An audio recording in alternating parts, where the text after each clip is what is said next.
House of Reawakening Minds.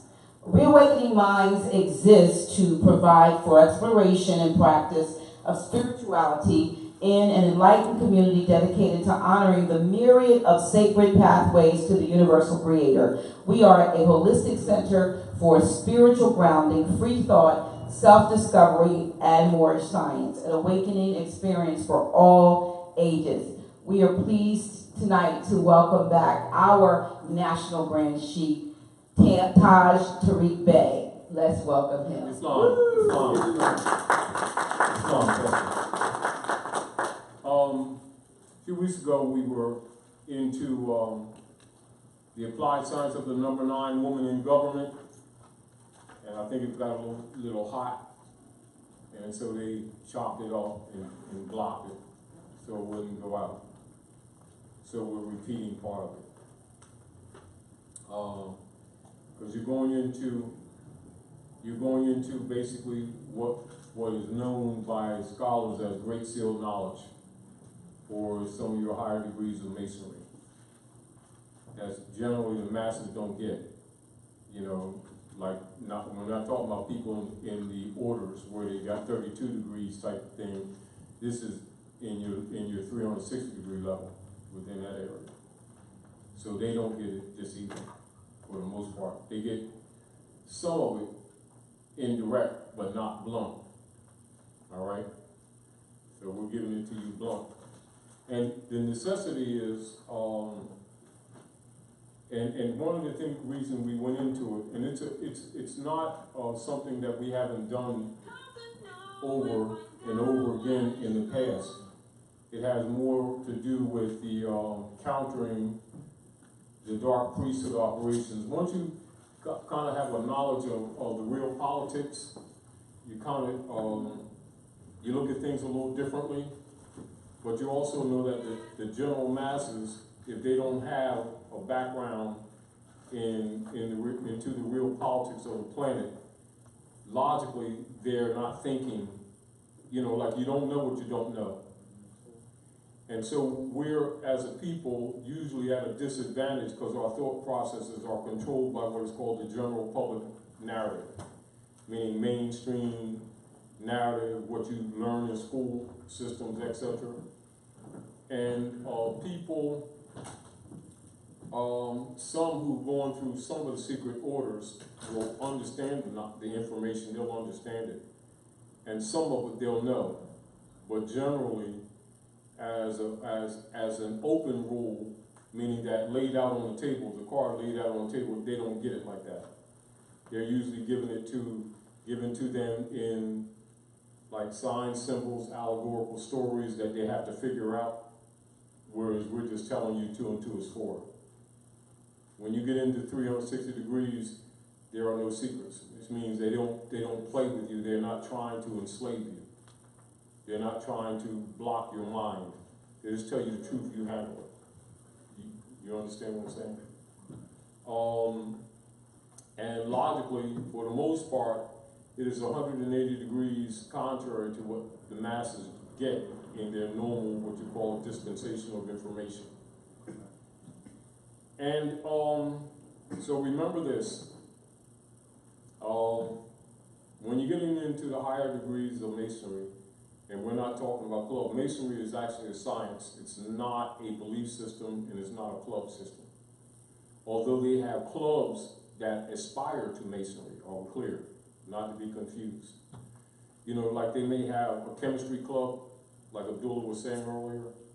They might have a skating club, you know, they may have a sewing club, you know, but sewing club don't mean that you're a tailor. Do you understand what I'm saying to you? And masonry is really Islam the science, not Islam the belief system. This must be very clear to you. Keep in mind, there's a distinction between the science of life and the beliefs that people perpetrate toward the masses in the name of religion. Are we clear?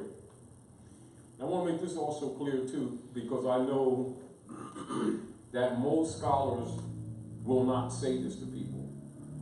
Not necessarily because they're being dishonest, though most of them are being dishonest. Some of them want to protect their clubs, want to protect their financial opportunities that keep their hands stuck in people's pockets over years. So most of the time, they will not really just tell you the truth. They want to enslave you. They want to hoodwink you, to put it this way. And then they also know when they say wake some people up, right? If they told you the truth, then you know it's sort of like it starts making the playing table kind of equal. So they don't tell you the truth; they tell you stories, and you figure out the truth. You know, like say for instance, like I'll give you an example. Like they'll teach little children, boys and girls. That's another phrase that they'll use. Has nothing to do with age, or we're clear. And they'll refer to also as the dead. All right. Say an example, a study of the universe and our traveling in this particular solar system. Not that we haven't traveled outside of it in past centuries, but just for your base knowledge in this particular solar system. Say if you're dealing with the Seven Sisters and talking about star systems, etc. You're dealing with, say, the Big Dipper in that area. And say if you're dealing with our guide star that we've always used, Polaris, etc. Orion, and all these different star positions that are actually navigational points in this solar system. For those who really know what's up, they know that. But for the boys and girls, they're told Santa Claus is sleigh. That's an example. Are we clear? Now, it's a fiction, but it's not a fiction. Do you understand what I'm saying to you? It's called anthropomorphic presentment. And this is where, you know, like they give children talking animals that represent human voice and communication so that the children can relate to it. But when they grow up, they're supposed to be told that them animals don't speak like you speak. Well, the priesthood and Masons in the clubs will not tell you that. Do you understand? It's called cut your throat and throw them in the water type thing. Do you understand what I'm saying? Because if you wake up the masses, the sleeping giants, they may come get the rulers and find out that all these God games they've been playing on humanity for centuries is made up by the priesthood and have nothing to do with reality. And that the masses have really been under the control of the dark priesthood, not Jesus, God, Allah, and everything that they've been thinking. Are we clear? Hard lesson, but true. Most people, when told the truth, are not willing to handle it. Not that they can't handle it. Are we clear? Because everything that they've been built on around their lives in their mental is based on misrepresentation, and they have embraced it dearly to their detriment. You notice that the believers around the world are always poor,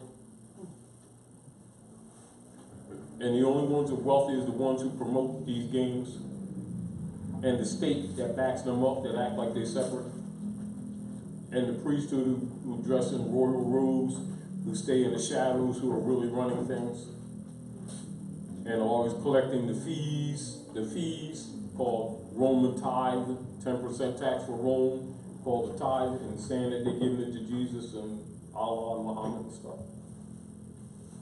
You know, that's the real deal. Now, the truth is they're all full of shit. And they're thieves. You know what I mean? That's true. Now, for them themselves, they have what you call secret orders, where they're told the truth so they don't start believing their own bullshit. And I guess you can kind of understand why, on a larger scale, in the social order of the politics of the world, why they don't like people like me. Because I won't take the payoff and play the game with them and take all these titles that they have to offer and help enslave the people.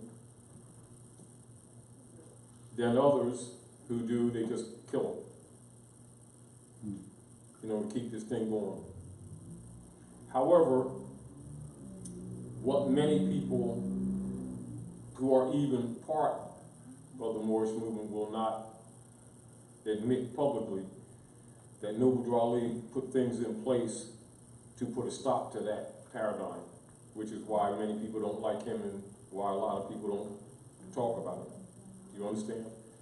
And many who do will misrepresent him. Are we clear?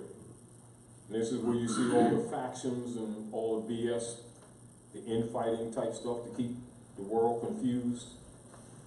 You understand? When the real deal, he came to remove the dark priesthood off your backs. And for the most part, he's done it. He lived to tell, although they eventually got to him. You know, so basically, the scholars of the world and the politicians of the world and the kingship oligarchy of the world all know who he is and what he actually did. The real problem is getting it across to our people without them getting into this worshipful mentality. Do you understand? Trying to worship him rather than really pay attention to really what he actually was doing. And then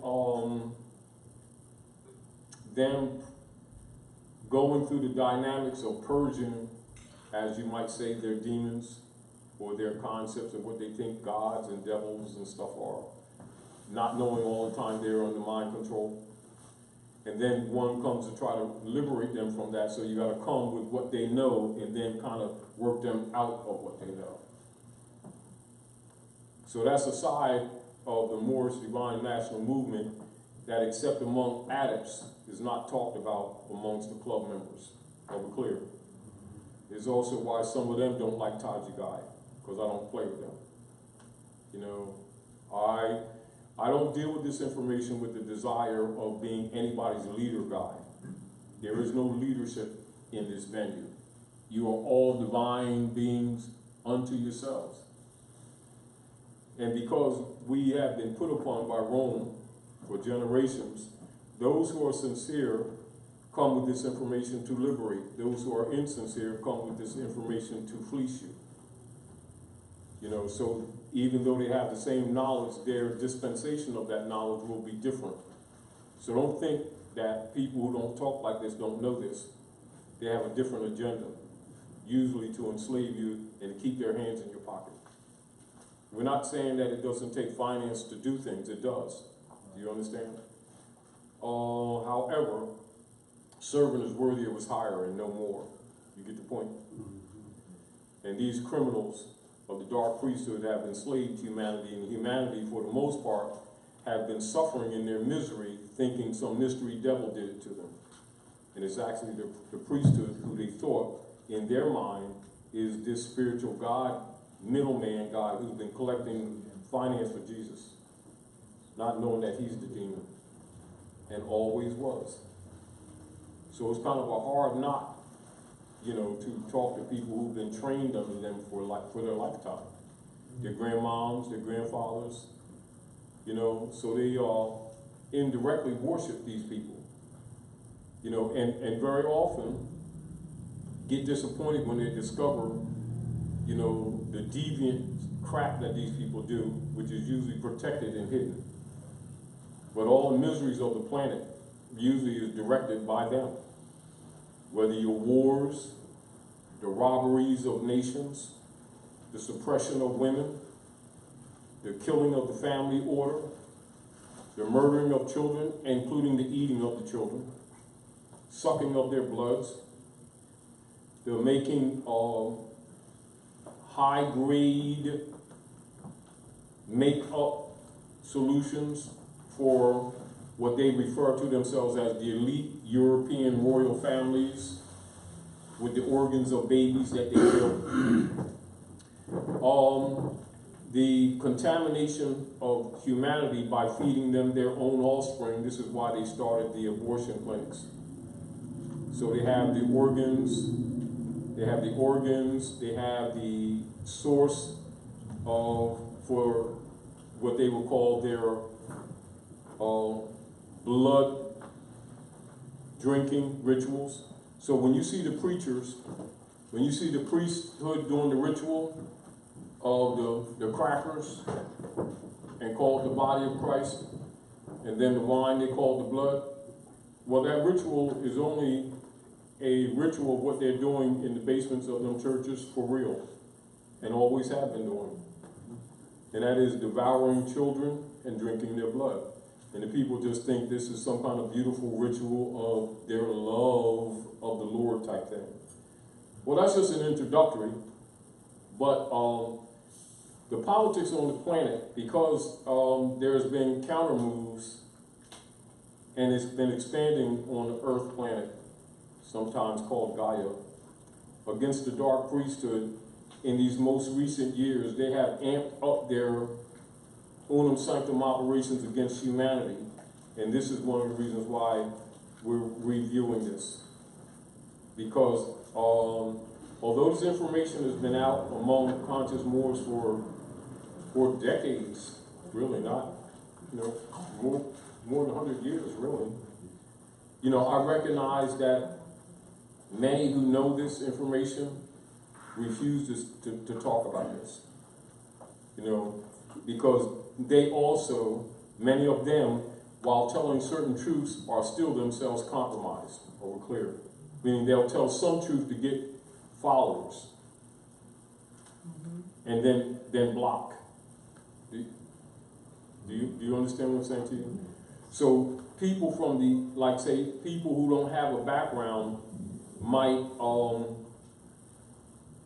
say, come here to the House of Reawakening Minds and get some information from me, or read one of Abdullah Iltalib Mosi Bey's books, and then you may run into some grand sheiks or some brothers and sisters that are grounded in more science, and you'll see them attack this information as if we're lying or as if we're contrary. It's not that they don't know this information, it's just that when we expose this information, it makes them useless. Do you understand? It's sort of like they can't con you. They either got to come to you on the square or leave you alone. And logically, most of them being dishonest and really being Islamic passionate all starry, and you start giving them your lunch money and paying for Pastor Pigfoot's visit to the Bahamas with Bertha Buck, who sings with the choir with Jesus is half. So now you're a sinner. They really want you to go play on 295 now with your children at lunchtime because you ain't giving up the coins, and then they start accusing you of robbing the gods and a whole bunch of other stuff. And this traditional, they've been getting away with this for generations, actually.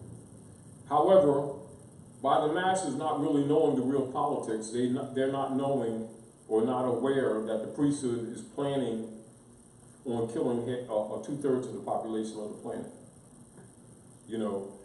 And so under the unum sanctum policy, this is again why they've been amping up across the country, gentrifying communities.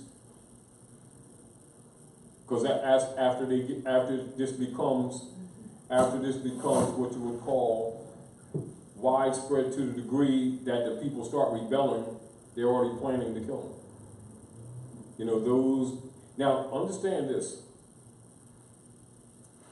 Cancer, as you've been seeing it, is not a natural form, it's actually a military weapon. So the masses, for the most part, unless you're older, say like myself or some of the other elders, most of you maybe didn't have the experience of seeing grandmom, great-grandmother, and recognizing, that most of them operated in life, when they were like 85 and 90 years old, they operated in life like a 50-year-old does now. Yep. And most people don't, by not having that experience, don't recognize that. In our communities, you know, the most usual thing that would be concerned, the most devastating thing would be consumption with what they call pneumonia. But like diabetes and stroke and heart attacks and cancer and all this stuff that our people are dealing with, it's not natural. It's like rare. You know, it's not unheard of, but it's just not. It was some distant stuff that happened every once in a while. You know, over in some other state somewhere type thing. You understand what I'm saying? Not that it wasn't around. But, and then when it was, you know, they always went to the yard, you know, got pig knotting, you know, the inside bark of pine trees and other stuff, and just wash that stuff away. You know what I mean? Or they take apricot seeds, grind them up, literally grape seeds, stuff like that, which was normal medicine to counter what you would call out of sync cell structure, which is really what cancer is. You know what I mean? And the truth of it is, most people don't die from cancer. They die because it's a military operation. They die from, because the cancer that they've been calling cancers is really them attacking people's immune system. And most people that they say die from cancer, you know, they die from heart attack, diabetes, their organs shutting down and different stuff like that from the. So it's guaranteed to kill you anyway. You know, so the business is, this is one of the things that the Romans have taken the position. And you notice that in all the big cities across our land, under the United States corporation jurisdiction, not to be distinct, not to be confused with the land. Understand the United States is a corporation of the Jesuit order, run by the Chancery and the Circle Church on Fleet Street, England, under the auspices of the Popes of Rome and the Bishopric of Rome. Are we clear? Mm-hmm. If you don't know that, your concepts of how to look at the politics is incorrect. People in the highest degrees of masonry know that. Moors know that. The masses don't. Are we clear? So whenever the masses are looking at the politics or the arguments in the political platform that operate on our land at North America, they're usually arguing about Democrat Party, Republican Party type thing, what Trump did, what he didn't do, and you know, that's all a dog and pony show. Are we clear? That ain't the real politics. And on its surface, it has nothing to do with you, though it has everything to do with you at the same time. It's only because they're regulating your estate. They're arguing with each other over your estate. Can you get that clear? They're arguing with each other over the spoils that don't belong to either one of them. Are we clear? Although you may have a good guy, bad guy perspective. In other words, in the perspective of the politics currently, Donald Trump is the good guy. He's the good cop. Are we clear? However, they're still arguing over spoils and sovereignty that don't belong to neither one of them. Are we clear? And that is only because the world is starting to reject the harlot that you see in the book of Revelation. Yeah. They're the harlot. Are we clear? That's a whole nother story in itself. But that is really who they are. All right? And they're not operating in your interest at all on any level. If anything that any of them do benefits you, it's what you call collateral circumstance. Are we clear? None delivered. Are we clear?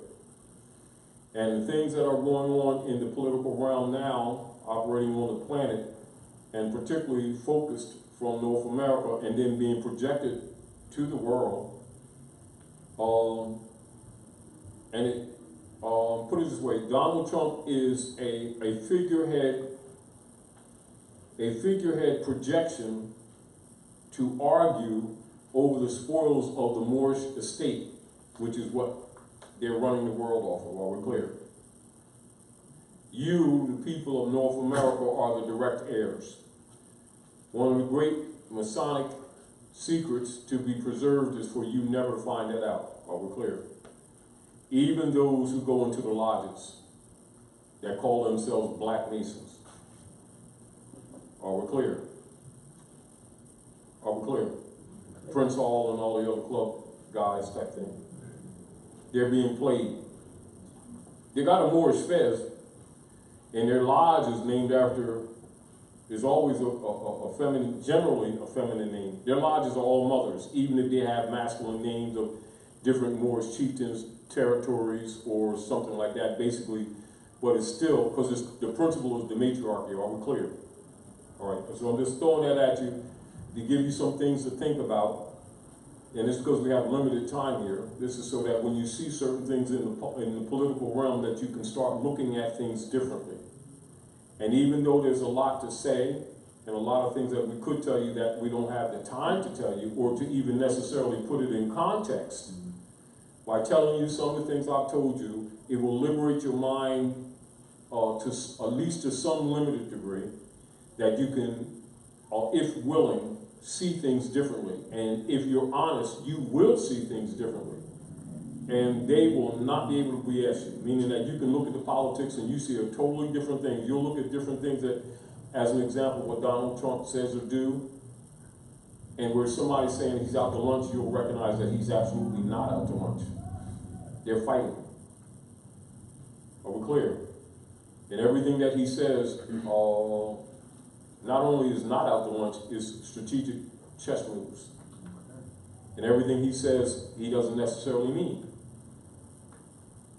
Strategic chess moves, are we clear?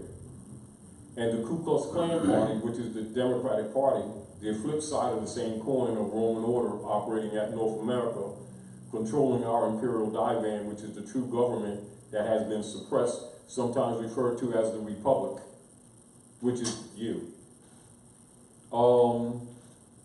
The world is no longer buying their T-bonds that they constructed after the closing of the Bureau of Refugees, Freedmen, and Abandoned Lands, because officially they actually started doing the T-bonds just at the early part of what they're referring to, the revolution against the Moors, sometimes referred to as the Civil War, which is a misnomer. Are we clear? It's only civil to the degree that Europeans were fighting Europeans over our stuff. It's not Americans fighting Americans, are we clear? It's Europeans fighting Americans and fighting among themselves for the spoils of America. Are we clear? Spanish-American War is a false premise too. Mexican-American War is a false premise too. Are we clear? Are we clear? It's the European versus American war, all of them. Are we clear? Once you really understand this in your mind, you look at all of the politics different, but you also recognize the necessity. I'm not justifying, I'm telling you the necessity for them maintaining secret societies where people who are ruling don't start believing the bullshit that they're told in what is called the public narrative. Are we clear? While they promote it, they don't believe any of it. Are we clear? They learn the art of dispensing it to the dummies, or to what they refer to. When you're brought into any of their secret societies, the general term or phrase that would be used, bringing you from a dead level to a living perpendicular, which means you're told enough truth to stand up, to come on a square. Now you're dealing with geometry, mathematics. You see that compass and the square and that G don't mean God, it's geometry. Are we clear? But it's also the geometry of truth, geometry of structure, geometry of metrology, how cities are laid out, the geometry of the structure of the body, the geometry of the chemistry of the body, the salts, the phosphates that your mother uses to build your body, the sciences behind it, the sciences of studying the universe, of traveling the universe, the studies of the salts of the earth, the studies of the elements of the earth. alchemy, from which chemistry comes from, all of these disciplines, astrology, which is the truth of religion, all over the world, are we clear? And the art of keeping it from you, are we clear? And like Brother Abdullah was saying earlier, when he was telling you about the symbol of the goat, which is a fertility symbol, etc. And I won't get into that. You can look at any of his books. And of course, those of you who had the opportunity to go into his literature, he's actually giving you masonry, 360 degrees. You know, and you ain't got to go through no ritual, get your ass beat and all this sort of stuff. You know what I mean? Serious? Well, and be robbed for the rest of your life while being hoodwinked at the same time. You know what I mean? So you can graduate at will. You want to graduate at will? Just get them books.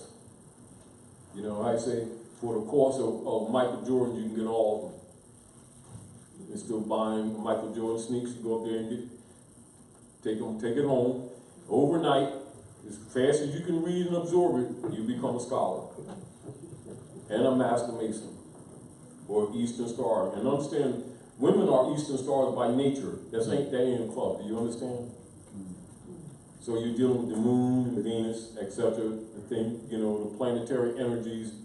Although all of them do, we're talking about the major forces that have to do with relationship to generating your womb. In other words, sort of like the gestation, sort of like the chemistry, the natural chemistry. You know, so where woman cycles 13 cycles a year. Well, the year is a moon year, is a lunar year. You know, that's why the Europeans will not acknowledge the 13th floor in building structures. And they call it mezzanine instead of, hey, that's 13th floor. Don't say that shit.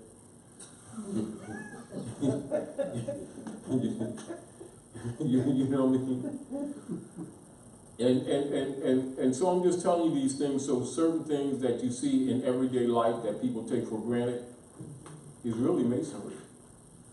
It's just that you're not told it is. Are we clear?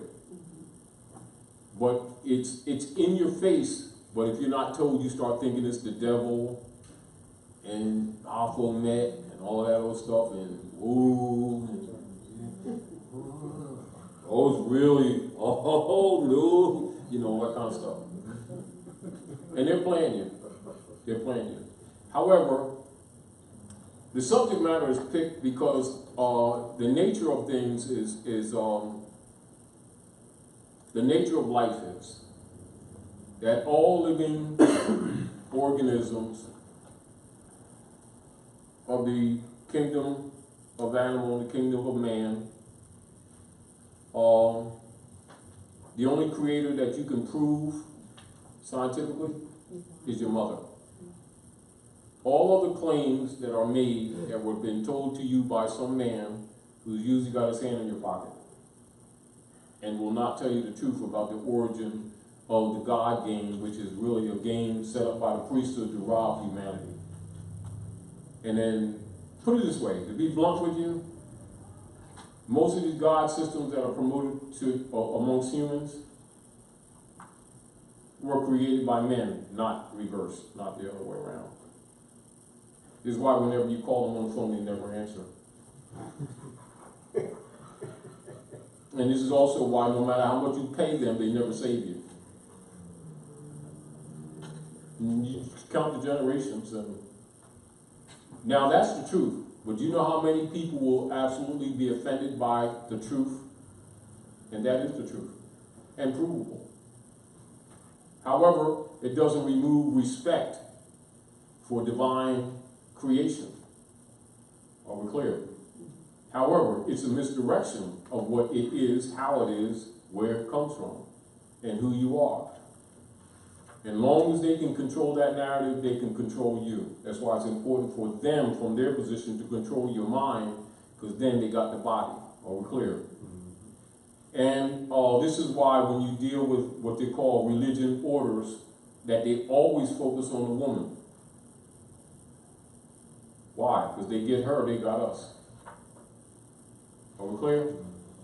Now, so you see this, you'll see this symbol Excuse my scribble, but you'll see this.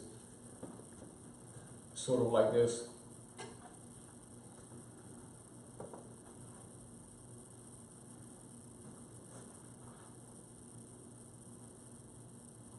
And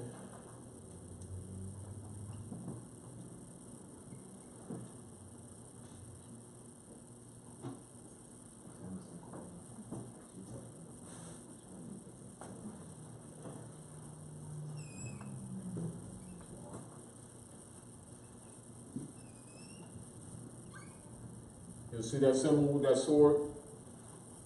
Like you go in them big time churches. You see that? That sword, that sphinx head, and the Moorish sword over it. Sometimes in the Bible called a two-edged sword. That means the subjugation of the Moabites.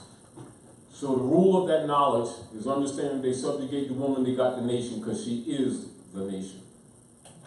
This is why in the public they always teach that the man is the head. Are we clear? Are we clear?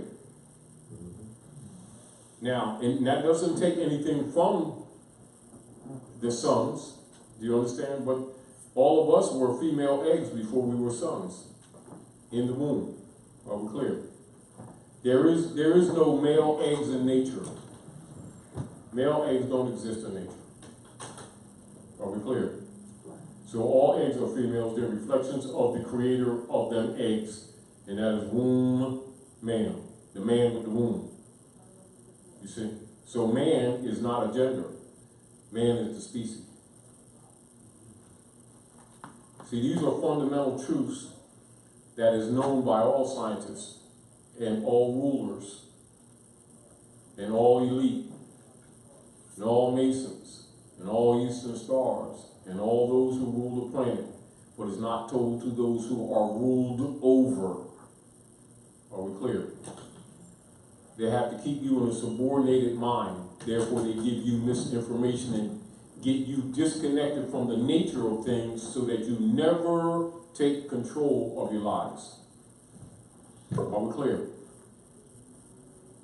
So if you control a man's mind, you don't have to worry about that body. Because the body ain't going to do a damn thing that the mind don't tell it to do. This is why the priesthood set up religion. Now, understand, I want to make this very clear to you and write this down so you don't never forget this. Well, we're talking connotated because slave actually is origin with Slovakian nations who were subdued. Are we clear? So that's really an identity. Nationalities. Are we clear?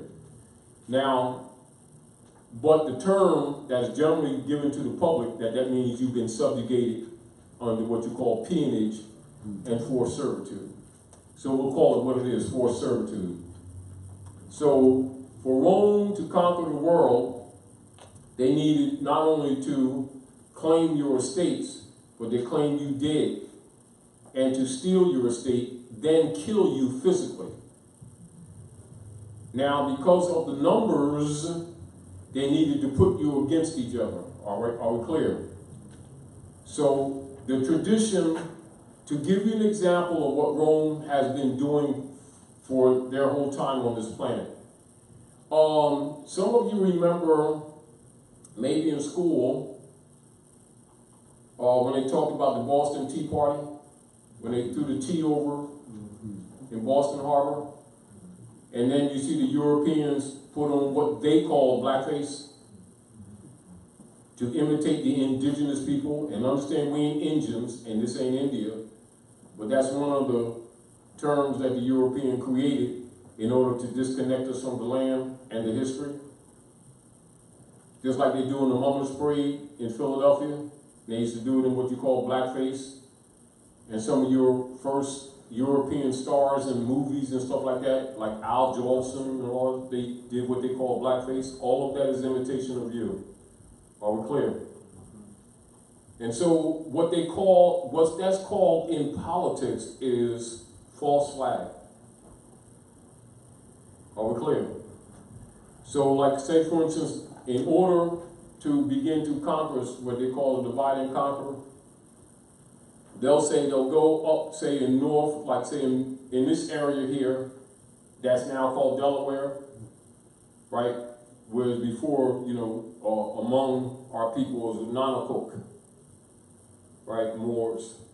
And then you get Shakopee territory, which you call Jersey now, and the Shakamoxon area, Philadelphia and all that stuff, and maybe up in lower New York, Lenape.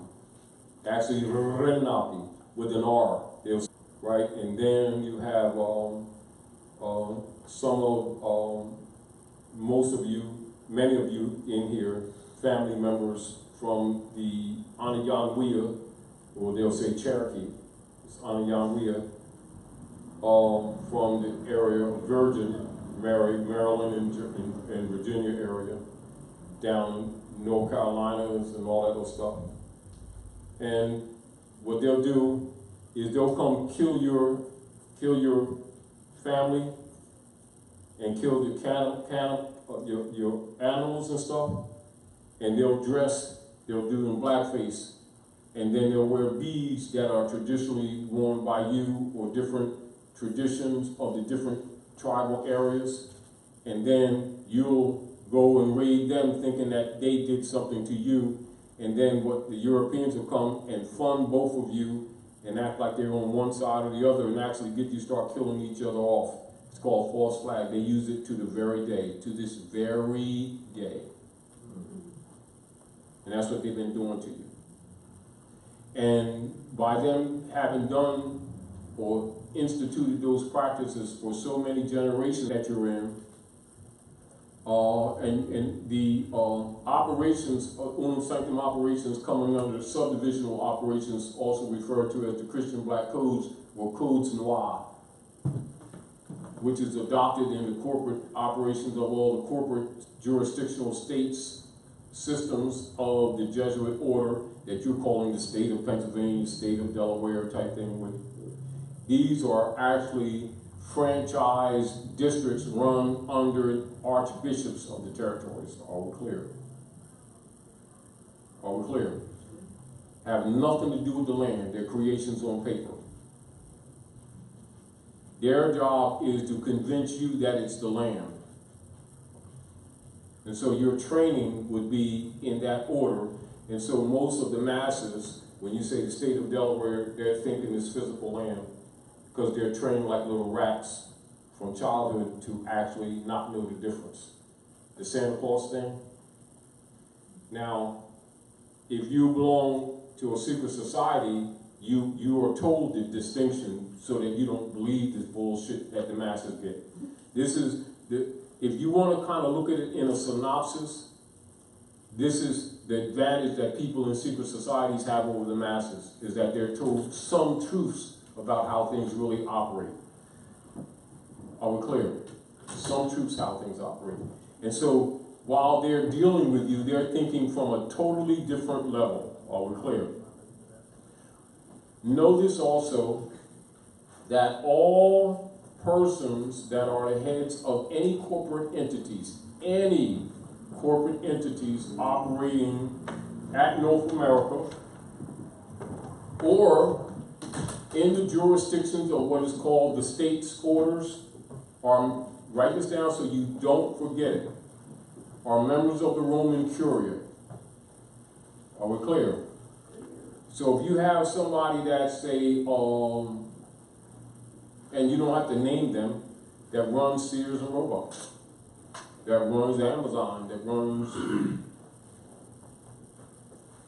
Kmart, any of these organizations, any of the municipality corporate entities, all the so-called administrative clerks that are faking as, and I'm saying this so you get this understood, faking as judges, who are really auctioneers. They're administrative clerks, auctioneers in a commercial venue for human trafficking, calling themselves judges, which they are not. Are we clear? Are we clear? All of them are members of the Roman Curia. If somebody's, say, member of Illuminati, Roman Curia. Shriners, the Europeans mainly, member of the Roman Curia. Knights Templars, members of the Roman Curia. Knights of Columbus, members of the Roman Curia. Daughters of the American Revolution, members of the Roman Curia. Dragons of the Ku Klux Klan, members of the Roman Curia. The ghouls in your higher degrees, members of the Roman Curia. All corporate heads and CEOs of any corporate entity under England and the secret treaty of Verona are members of the Roman Curia. Are we clear? If you understand that, don't get confused with the different secret orders, because ultimately they all have the same agenda, and that is splitting up and making claims over the controlled Moorish estate on the planet Earth. Are we clear? That is the real politics. If you really kind of synopsis, if you want to give a synopsis of the politics on the planet Earth, the economic system that you're calling the economic system, etc., everything is predicated in your modern contemporary world. The defeat of the Moors, are we clear? The fall of the Red House in Al-Andalusia, that was after the fact, called Spain. Are we clear? January the 1st, near midnight, 1492, the fall of the Red House, which is called the Alhambra. This is why the palace in Washington is called the White House, which means Casablanca. So when you see those old movies, Casablanca and Morocco, they're actually making a movie telling you it's here. You're thinking it's on that side. Do you understand? So it's in your face. That's why they call it the White House. Casablanca. You see? So that's the Moorish palace, and they're running your government, actually. So that's part of your higher degrees of masonry. 2. So all of these people are imposters. All of them. Are we clear? Now, logically, they, the Europeans, who have been pretending to be Americans, and their minions, call themselves Black Negro, marching, keep hope alive, praying, 32 and 33 degree Mason Negro marching guys all over the place, are controlled. That's why all of them secretly are Masons in the club order. Are we clear? Though Masonry itself is not a club, you know, it's science. But the like Freemasonry club order, they brought into one of them orders and given a few taffies and make them think they got something going on. Now the other deal of it is once they've woken up a little bit, they can't go backwards. But now they can be halted in their advancement. You know how they say, you know how they start little children off by giving them taffies, giving them sugar, now they hooked. They want the taffy, you know, and with masonry, what they do in the clubs, you know, and then they put it on a string and put it in front of your face, and the rest of your life they got you following these carrots for the next degrees. You know, you can't go back, but they control how you advance. You know, and so what they do, they usually pick what they say, the cream of the crop, like they watch you and see how you roll, and you seem like you got a little bit of character going on. You got some potential controlling people, or you have some kind of influence on the people. They come tap you on the shoulder, drop a little bit on you, see how you respond. Right? You respond positively, then somebody pulls you as a candidate, say, why don't you come to the live, you can stuff. And then, you know, then you start, you know, coming as a journeyman and all stuff, enter the apprentice and all that kind of stuff. You know, start digging in your pockets and stuff like that, taking care of past masters and potentate and worshipful masters, all these guys, you know, lords of the realm type thing. You know, and after a while, you know, most of them come in, some come to party, some come to learn, you know. So you come York rights, Scottish rights, and those who really know what's up get Moorish rights. But that's very few, you see, because it's all Moorish science. You know, so they give them a Moorish fez, it's in your face. And then they call themselves black. They're clandestine.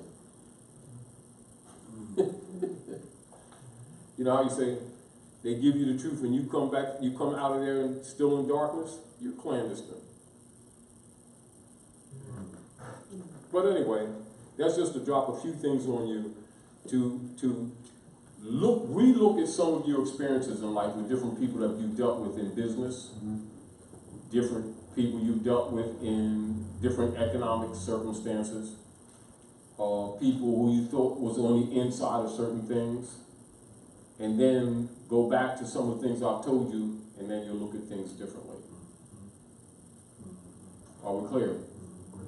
So let's talk about countering some of Rome's work, right? So, we're in the mentality that we're the head in the sense. This way you're taught. In truth of science of life, nature of life, all species are traced through the mother, through the female, not through the male. All inheritances in nature come through the mother. This is why when you go into ancient Asiatic African culture, even though we the sons, you'll see us out doing things, we're projected to do things, the real controlling factor is always taken back to the circle of mothers. And then they set the law, and then we, being projected, or what you call the more aggressive, we go do the building. In other words, they make the rules, we carry out the law. So this is where you get ill and beg. Obey. You see? Now we're talking about how nature works. Now in the science of government structure and in the science of masonry, you're made aware of that. Are we clear? We're not talking about what you practice or what you think you're practicing. We're talking about the real world. And so they have this distinct advantage over you because they're taught these things rather than having to relearn them in nature. Are we clear? I mean, rather than have you know, because really, if you study nature or if you deal with your experiences in life, you'd come to this conclusion anyway yourself. It's just that most of us, particularly the males, you know, we get about 75 and 80 and all stuff, and we start talking the stupid stuff. Damn, if I knew then what I know now. You know, but your life is wasted anyway, can't do shit anyway, so what? Go suck a taffy. You know, and the real deal of it is, and you'll see these statements made in life, but they're really real. But the nuance of the knowledge is often not dispensed in that type of conversation. It is that inner knowing that you've been played. And then accepting your position in life and trying to find a comfort zone. And surviving this thing out, you know, well, may as well prepare to die, you ain't doing shit now. You know what I mean? Well, rarely are the nuances of what that really is in the human experience ever really explained or really discussed scientifically. It's just, you know, colloquial statements that are accepted. Reality is, you get a taste of reality through the experience of life. But why wait till you get old and the body's useless to find out the lessons of life? That's why they also have secret societies. So that you don't get wasting your life in dogma systems, which is really what it is, used up. And then in your older age, when you're pretty much used up, start learning the truths of life, and now you can't do, not that you can't, but most, you know, it's like the new wine and old skin type thing. You see the point? Yeah. Now, truth of more sciences is to get you from childhood and get rid of that Roman dogma system so that the nature, the true nature of the being can actually be developed in the garden of life without the bullshit. which is also why people who really know what's going on really don't want these people to get this knowledge. Because all of the institutions that they've been misguided by all their lives will collapse overnight. Because 90% of it is literally royally packaged bullshit. Which is hard for most people to be willing to handle, not that they can't handle it. Now, so, as people are exposed to this information, they also have the advantage of using it positively or negatively, knowing that the masses, for the most part, are asleep. And so you see some people get this knowledge and use it to try to help the people, and you'll see other people get this knowledge and preoccupy their lives hours type thing, which is usually what takes place, which is also why we're in trouble, which is also why we're doing this lesson tonight. Again, that was chopped up off the internet last time. Are we clear? Now, for those of you who already know, and like I say, the phosphates and the salts, 12 salts, they're referred to as the salts of the earth, that woman uses to build the temples of Solomon, which is the physical body, that in masonry is referred to as the building of Solomon temple in the womb of woman, without the sound of a hammer, the rasp of a saw. What it really means is done in the silent darkness of the womb, the first school. If the woman is wise, the offspring is born knowing. So they don't want woman to know herself so that she doesn't start doing that. Because what will happen?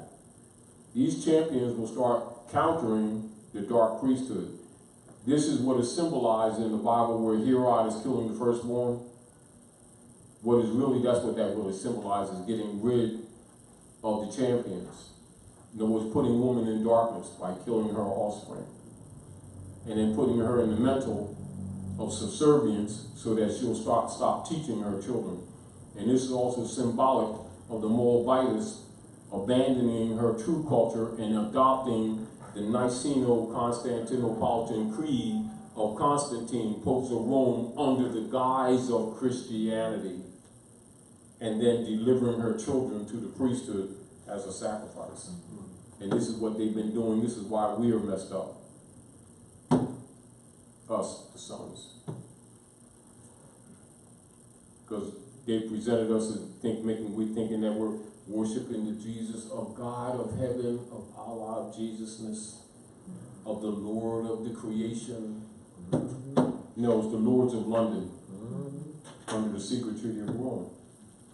And all your reverence know that. This is why even when they do the bank bond, delivering the womb to the Pope of Rome, they do the ritual. They call it christening, right? And also with the so-called marriage and stuff like that. And they'll say, by the power vested in me, by the state of Delaware. I pronounce you man and wife. They just told you they're state agent. But the breath before they tell you that there's separation of church and state. And then they tell you bluntly where their power really comes from. So later when you figure this stuff out, you can't call them a liar because they told you. This is where you see in the Bible when it says, when people start saying, I wouldn't have stole that bike because the devil made me do it. And then he goes through this thing about, oh yeah, well, I just called you father. Meaning the responsibility is yours. That's what a symbol. This is why the dark priesthood will always tell you what they're going to do to you. Even if they do it in a code, in a movie, in a comic book, in a child story, in the Matrix, in the Black Knight, in Wild Wild West, in True Romance, in multiple stories, in Robin Hood, in The Wizard of Oz. They're telling you over and over again, right to your face. But if you don't see the allegorical story, you're looking at it they're just entertaining you. But then, from a karmic perspective, they just got over it. Do you understand? Because they can always say, you know, we just called you follow. No different than, even though they're still not telling the truth, they'll say things like this in the book, in the Bible as an example. They'll say, Jesus was the king of the Jews, right? So therefore, he brought Christianity out of a cloud of glory. Wait, right in your face from the door.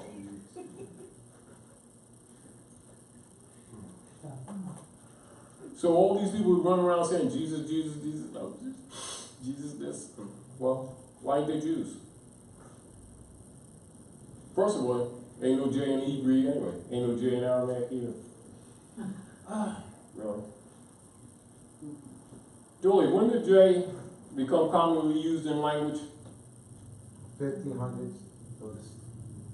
And then officially in structured literature around 1517, right? So even though it started being used in the 1300s in that area, as far as being, you know, starting to be widespread where it becomes known to the general populace is around 15, right? Right in the 15 area? Julie? Is that? We're not talking about when they started using it, we're talking about when it became commonly in generally public use, it's around 15. Yeah, 1500s. Yeah. King James Bible. Yeah, so now Masons and scholars and reverends and all these holy roly guys are selling people religions in their different flavors. No damn well with no ancient Jesus. Do you understand what I'm saying? Because they already know about the Nicene Council of the Bishopric of Rome, where they met, destroying literature, burning stuff, killing people who didn't go along the program, and they made up Jesus. It's not that it's made up, it's called alteration or modification or morphing, linguistic morph. So it's the Son, Ios, or the Son, Orders, Ios, etc. The literal Son of this particular soul system. Ain't got nothing to do with some being. You see what I'm saying? So they know it that way, but with the anthropomorphic presentment, the people run around looking for some figure man. You see the point? Some guy with a guy who's promoting it, looking at the Son of God, or the Son of good, or the Son that does good to life on the earth, which is just simply an anthropomorphic way of telling it to children. Just simply talking about the seasons, helps give life in harmony with the moon. So the sun like kind of gestates a type thing, and then everything grows in the moon. You know what I mean? So if you really want to see a plant grow, it ain't growing so much in the daytime as at night. Like when I go in the bathroom, when I look at I'll be looking at one of my plants in the bathroom window. The 6-inch pot, you know, I bought at the depot. Remember that 6-inch pot? Okay. A little 6-inch pot. I bought 2 of them. I gave one to my sister. That thing's all the way up to the top of the window, all the way wrapped up the sink and curling up the wall and over here. I had to put some sticky things up there and start pulling the vines up. It's all running down on the floor. Everything all I do in the morning when I go in there and wash up, I kiss it and love it and stuff like that, and put my arm on it, you know, to feel it. So, you know, so she knows I love her and she loves me. And she's like, wow, she's like, this thing is like, yeah. And, you know, because you have a relationship with nature. You know what I mean? Once you understand those things, you know, and things change. How you look at stuff. Correct. But now keep in mind, Rome looks at the humans. So let's not get this twisted. Everybody that you see with 2 legs ain't human. Let's get that out the way immediately. Let's get that out the way immediately. Although we've been blended, and they're calling it scientifically the bouquet. Nevertheless, everybody walking 2 feet and 2 arms is not human. So don't get confused because the Europeans some of them act like beasts. And it confuses our people who don't know the real history. That's not really told. Are we clear? Okay. And it really confuses them because they don't know. Are we clear? So in Masonry, they'll talk about things about, like when they took the, just think Wizard of Oz and the flying monkeys. I just think of it that way. That's symbolic. So the flying also represents interest, and we kind of messed up a little bit with some of the experiments and mixed some things that didn't turn out too well for us. And that's Rome, which is called the Red Man. Roman means red man. So red man ain't Indian. Red man is European. Roman. And when you hear the word Rothschild, people thinking about a family. Rothschild really means red shield. And it's really a lot of the body of knowledge of Masonry that's hidden from the masses. So most of the masses look at Rothschild and they be thinking a specific family that's been controlling the financial system alone. Kind of a wrong concept. Are we clear? You can use that generally refer to the Roman order in general, although some of the families use that as what you call their cognomen. Are we clear?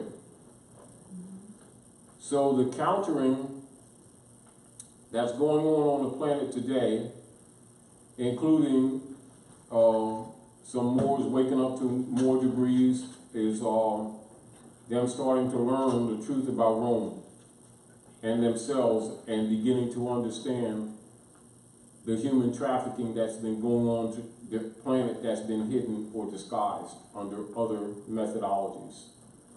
Are we clear? That's been pretty much hidden in your face, though hidden. And that's been problematic with us all. But must start to be dealt with in order to save the planet and to save humanity. Again, while we're dealing with this lesson tonight. Are we clear? Yeah. Now, ultimately, on another level, it's also an appeal, because you can't tell anybody what to do, because you're sovereign unto yourself, truthfully. But in the recognition of the honor of your mothers and fathers and for the suffering of those who came before us and the generations coming after us, if we have, for those of you that have any love left, that have not been bestialized to the degree that you have no compassion anymore or any part, meaning because they've been trying to work the humanity out of you. Are we clear? And then when you have women that really don't know themselves, who have been steeped into this dogma system for generations, they've been giving birth to children who are heartless. When they say they are ruthless. So when you read the book of Ruth in the Bible, Ruth, the Moabitess, she's used symbolically around the world for the compassion of nationality, the compassion of nationhood, the salvation of nationhood. But that's on another level, not what you see in the book the way it is. It's dealing with a woman who knows herself, who builds Solomon's temple consciously with her knowledge in order to help save humanity, i.e. the nation. Are we clear? That's what it really means. Are we clear?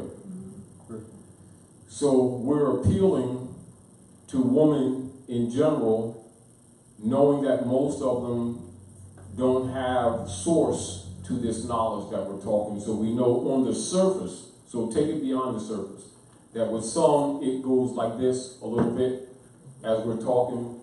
We're talking over your head, but not over your head. We're not telling you anything that you really don't know. We're talking, appealing to the divine that's in you, or what you really know about yourself, and encouraging you not to be afraid and to actually respect yourself. Start trusting yourself. And to start helping to bring cure on the planet. Are we clear? Because the cure comes from you. But because we have suffered much at the hands of Rome, many have suffered much. Women have seen their sisters cut asunder by Rome, hung upside down, guts split up, drop the babies, and the Europeans stomping the babies. They've watched their men get castrated. They've watched their families getting broken up. So psychologically, the women have been traumatized, are we clear? Yeah. Some of them have forgotten this history, though it's in their genetic memory. And so some of it is suppressed to such a degree that they think they don't know it. And they also don't want to be reminded of it. However, for the last few generations, they've been delivering their children to Rome via the local priests and pastors, not knowing that they're really agents for Rome. Are we clear? Not knowing they're helping to destroy their own families. However, it's gotten so bad that the truth must be told because they have to rescue themselves and rescue us. So we must get out of this mentality that we, being the sons, we must, yes, be their protectors, but in the nature of things, she's still the superior being. And you have to recognize that. Are we clear? And if she's conquered, we're conquered. Are we clear? Are we clear? Clear. So the appeal is to go within yourself, to begin to draw out of yourself confidently the nature of self, absent of arrogance, absent of insincerity, absent of selfish gain, absent of hatred, and things like that, where women have been trained to do what they call catfighting with each other. That's a design. Are we clear? That's a designed war psychology of psychic attacks that's been trained over generations, so many women will think that's just the nature of women, when it's not. Are we clear? It is for you to destroy yourself by destroying your family, thinking that you're really doing good. This is, again, why most relationships don't last over 3 years. Particularly in any political jurisdiction where the Europeans have been ruling, what they like to call Western world type thing, relationships usually don't go past 3 years. If it does, you're good. And usually then you're still trying to get away from each other. It's by design. Are we clear? But once you get back to the culture, you'll be able to see through that you've been manipulated. Are we clear? And we know that many are not willing to deal with these realities. But for the few who are, the appeal is being made to you to start helping to cure humanity. Go ahead, Billy. I just want to provide some clarity Go ahead. for those who are new with the concept of sovereignty. You are sovereign unto yourself. National of your sovereignty to a body politic has already been done. Already been done. See that voice flag? I hear Stay in the mic. I hear nationalized Moors say, let me go. I hear, Yeah, right there, sir. I hear nationalized Moors say, I am sovereign. Come over here, do it. That means, if I hear that, that means they don't know what they're talking about. Right?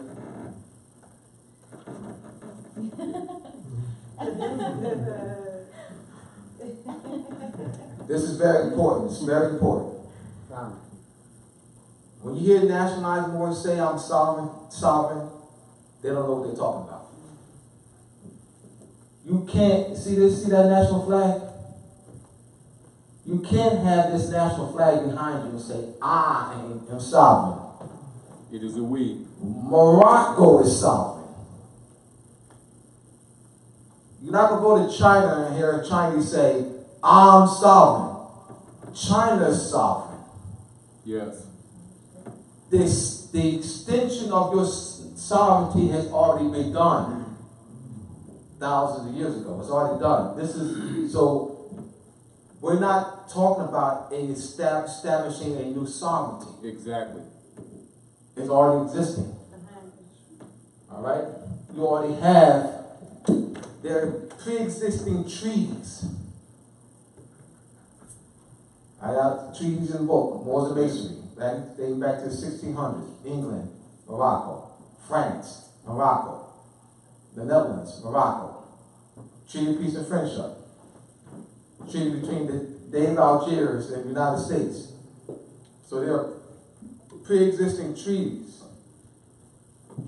So it's very clear that these nationalized boards say that I'm sovereign. You never want to say that. Why You're would saying you? that Why? a lack of concept. Is it because they got that from the European freedmen groups? Yeah. They got that. They got it on the website. I already know where they got it from. They got it from European freedmen groups' websites. The European freedmen groups who don't talk nationality at all. At all. You can't. There's no discussion of sovereignty outside of nationality Exactly. at all. The European freedmen groups, though they say have the word sovereignty on their websites, in truth, they're not really actually talking about sovereignty because they never talk nationality. You cannot talk sovereignty in truth without talking nationality because the sovereignty has to be identified. Chinese sovereignty, French sovereignty, English sovereignty, Danish sovereignty, Dutch sovereignty. What sovereignty are you talking about? Exactly. All right, so I just wanted to make that point clear that Thank you. yes, we are sovereign unto yourself. However, the extension of our sovereignty has already been extended to a national body politic. There you go. I will yield the floor. All right. Thank you, Abdul. Now, and this is also one of the things that he was mentioning earlier, and this is back to where a certain person that we were talking about, that we had a meeting with in this room, and I won't mention his name, who's looking for power. You know, when some people thought that he's thinking a certain way, well, that's for the public. But in private, you know, he admit that our position was correct and consider us brave for doing it. And he has the knowledge too, and he has other paperwork, etc., which he plans to use for selfish purposes of becoming grand poobah type thing. And so like Abdullah was saying earlier, where you'll see a lot of them promoting amongst the Moors in the temple, etc. The Al-Moroccan flag, that's the American flag, and they'll say Moorish, and then look at the trading banner of English colony operators under the treaty, which is the Star-Spangled Banner with the stripes, and call that the American flag, knowing that they're lying.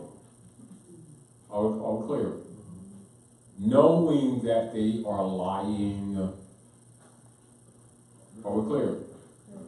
But it projects a thought pattern amongst people who are coming into this movement if it's not clarified.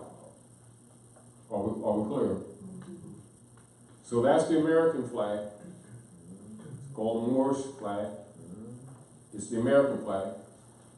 And the other flag is the treaty flag, flag of amity and commerce. And it is the bringing them into government forum that creates the real union. Are we clear? Also, what you'll see represented with the seals on the back of the debt note of the Jesuit order called the Federal Reserve, which is their private commercial paper. It's not money, private commercial paper, debt notes. Are we clear? And even Aquila, i.e. the eagle, also don't belong to them. Still belongs to you. Are we clear? But they'll put the shield over Aquila, you know, to hide the heart, etc., and stuff like that. And then you'll see them have the arrows underneath for war, etc. So even that's not there, but this is the sanctioning of them doing business at Morocco. Are we clear? And so when when they're showing you the pins and everything, and they're saying the Moorish, American, you know, they also often don't break that down, that stars and stripes is not the American flag. But they let people think that that is. Are we clear? That's the American flag. Are we clear? Now, your nationality, Moorish American, we always are all over the planet. Like if you see the Philippines, right? They're Moros, they're Mori. You'll see the people on Easter Island and different islands, they're Mori. You'll see the people in the South, they're Mori. They're all Moors. However, when it comes to the cribbed estate, or what you call the robbed estate, the major part, although they've been conquering most of the world, of the North, what they call in Masonry, the North Gate, and they treasure this phrase, particularly among Shriners, that they're the keepers of the North Gate, which signifies the heartland of the Moroccan Empire, which is North America. And this is where Abdullah was explaining earlier, where it's often misrepresented deliberately, it's not accidental, by people who pretend to be following the instructions of Noble Drali to help redeem these people and bringing them back into the constitutional fold of government, which they absolutely do not do. Why they let that false concept project amongst the people so they can keep them at a, what you call a low degree gradient and control them. Are we clear? So when you see what appears to some to be divisions, understand the division is artificial. Are we clear? Don't be thinking that these people don't know what the hell they're doing. They do know what the hell they're doing. And just because very often they'll make videos and criticize us or try to act like we don't know what the hell we're talking about, the real deal is not because I say so or someone else says so. But it confuses people who come in because they'll see the positions that seem to be diametrically opposed. Don't get it twisted. No different than, as an example, from an organization level, not from a more broad level of the true politics, on a lower level of learning. The same way, you know, Malcolm, that you all know as Malcolm Little, and you see them movies they make of Malcolm X, you know, and you'll see the attacks on his character by people of his own order that he became a part of. Yeah. And the masses really don't know why they really murdered him, because he found out that this is Morocco and it's a Frenchman that's fooled him. Do you understand? And they also knew that he was going to tell because they couldn't buy him off. So when people be looking at Europeans and calling them race, white man, and all that stuff, no, it was internal people that helped assassinate him, get him out of the way, because he would have blown the deal. Do you understand? All those people know these people are Moors. Are we clear? That's why very often you'll see them hiding the pictures of Elijah Poole Bey with his fez on. You'll see him mostly with his kufis, with his little tarbushes, you know, like that, and kufis, dressed with the crescent and star turned backwards. But they'll hide the pictures of him with his Moorish fez on because they don't want the people to know that he was an ad in the Moorish movement. Are we clear? And that when J. Edgar Hoover, they set up COINTELPRO operations, infiltrated the movement to break the movement up, that was a break-off, and that was called, at that time, the Temple of Allah. Are we clear? Which was a break-off from the Moorish Science Temple. Are we clear? So Malcolm found out those things and a few other things, and that he became a liability. So I'm telling you some things that a lot of people don't know who are not in the movements, because I was also a minister in there. So I already know a lot of what the masses don't know, and that most people ain't going to tell you. Because it's sensitive, if you get the point. It's sensitive to them. Truth ain't sensitive. You know, I don't look at it as sensitive. I think you should know your history. You know, our history, good and bad, own it. That's my position. You know, own it. Because you can't lie and then expect nature to come to your aid while you're talking about what the European is doing. You know, look, white man. He ain't white man, he's European. You know, they won't even tell the people the truth that they know that white means sovereign. They're not talking a color, they're not talking a complexion, they're talking a status. Do you understand what I'm saying to you? You know, no different than for those who may know, as an example, in your actual facts in the Nation of Islam, that one of the questions that we often call them the Lamb, that Elijah Poole, known as Elijah Muhammad, presented to the followers was, what is a Mason? And the response or the answer was, a Mason is a Muslim son. He didn't say Muslim son, he said Muslim son. You know, and then most of the members call themselves Muslims. But they're not explaining the translation of the switching of the O and the U, or what it really means. Not that they're different, they're still the same, but it ain't the same the way you think it is. When you're saying Muslim, you're talking more to science. When you're talking Muslim, you're talking more to ritual. Or the dogma side, are we clear? It's not to be rejected. It's just that they're more or less different sects put up against each other and fight each other. Are we clear? And still controlled by Rome. Are we clear? I just want to throw that at you to give you something to think about concerning Malcolm that they ain't telling you about. Again, the cure, you know, for us is still the woman. It does not relieve us, the sons, out of the equation. Don't confuse it. It means our energies must be redirected. Are we clear? And redirected with knowledge, not with emotionalism, selfishness, or selfish intent. Knowing that you've got enemies on both sides. Are we clear? So you'll see, and the more and more awake you get, you'll see more and more people. As an example, I'll show you a perfect example. Many of the people listening, and many of you who come here to the House of Reawakening Minds, many of you who've been here for years, and many of you who've been here recently, and some of you maybe for your first times.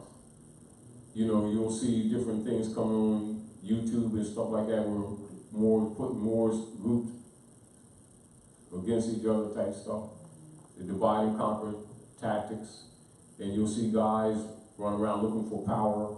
You'll see them condemning us, telling these truths to you. Right. Understand most of them know the same information, they just won't speak publicly because it defeats their agenda. And their agenda is control the people and get your finance, collect finance for buses that they'll never buy, collect finances for schools that they'll never establish. Are we clear? Misrepresent what Noble Ali said, when the major heart of this movement is the enforcement of the Constitution for the United States, i.e. which comes from Muslim law, which recently, in recent years, Barack Obama exposed to you when he went to Egypt. And this is back because all of them know that the legitimate republic government at North America is really the Moorish government. Are we clear? That's been overthrown. So don't be in your mind disconnected from, quote unquote, the legitimate government. Are we clear?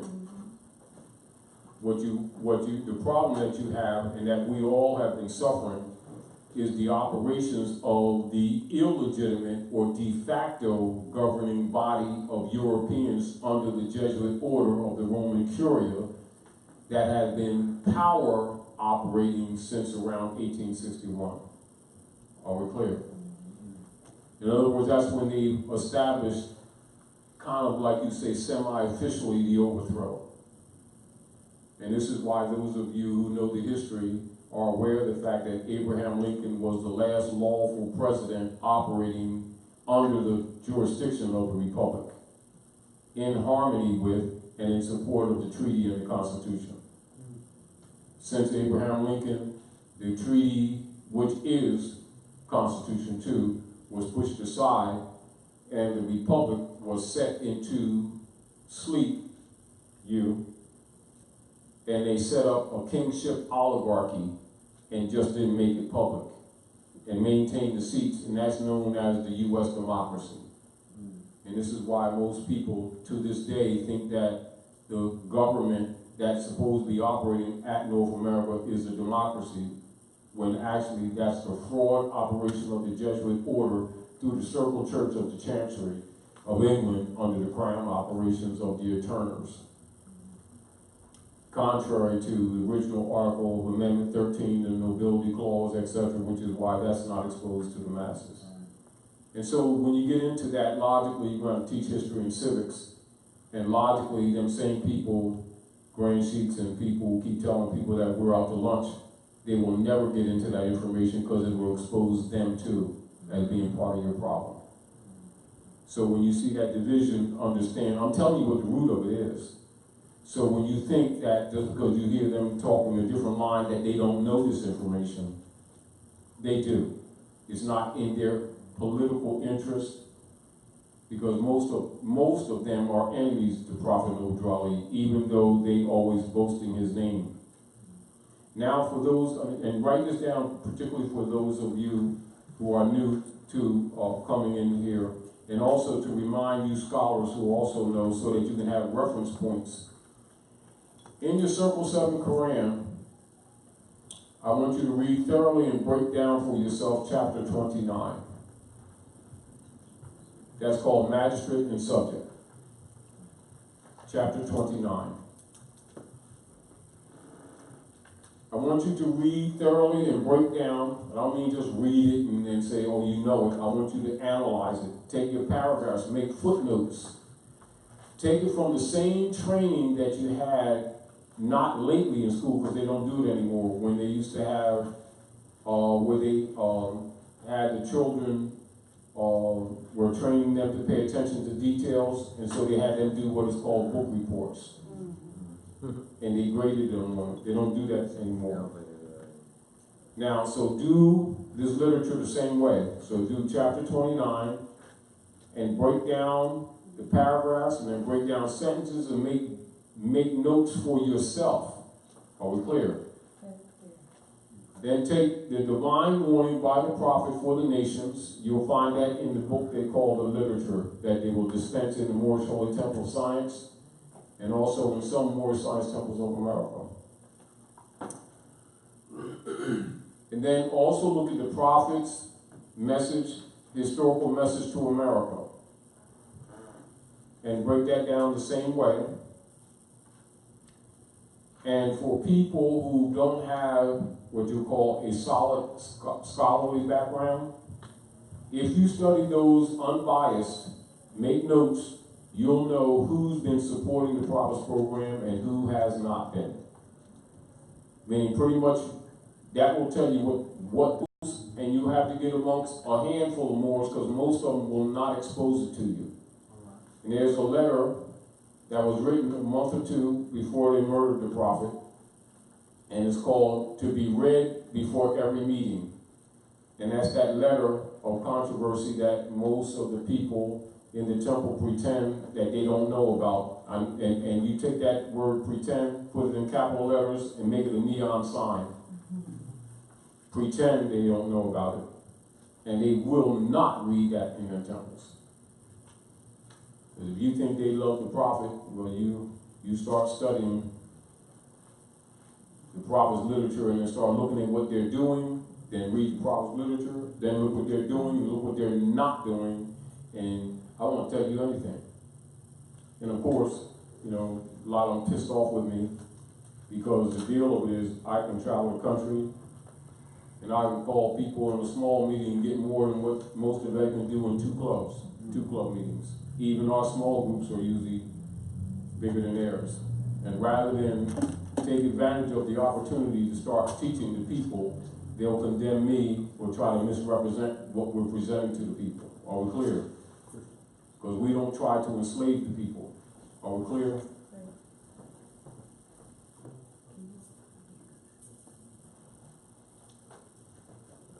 So the other deal, now when you read them yourself also, they've been blocking a lot of information.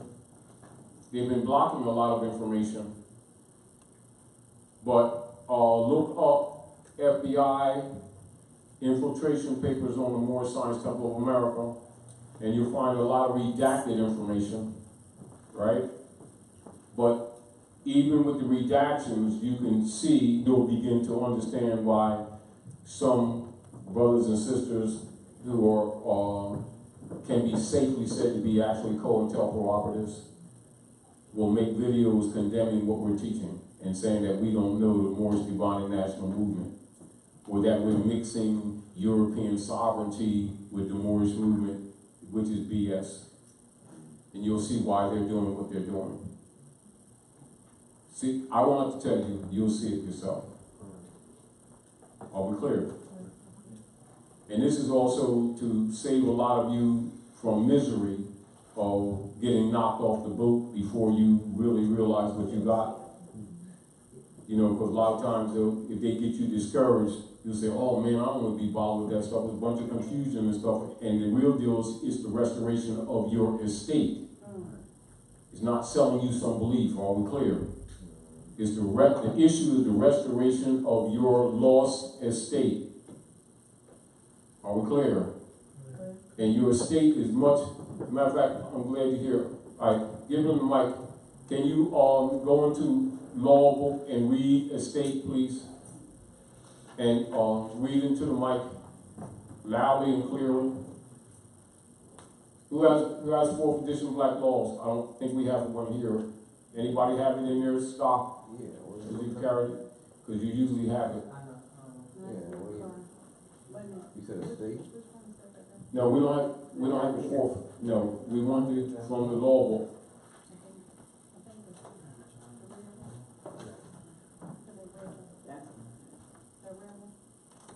Oh yeah, this is no, this is constitutional law. It's not. Well, you can do that.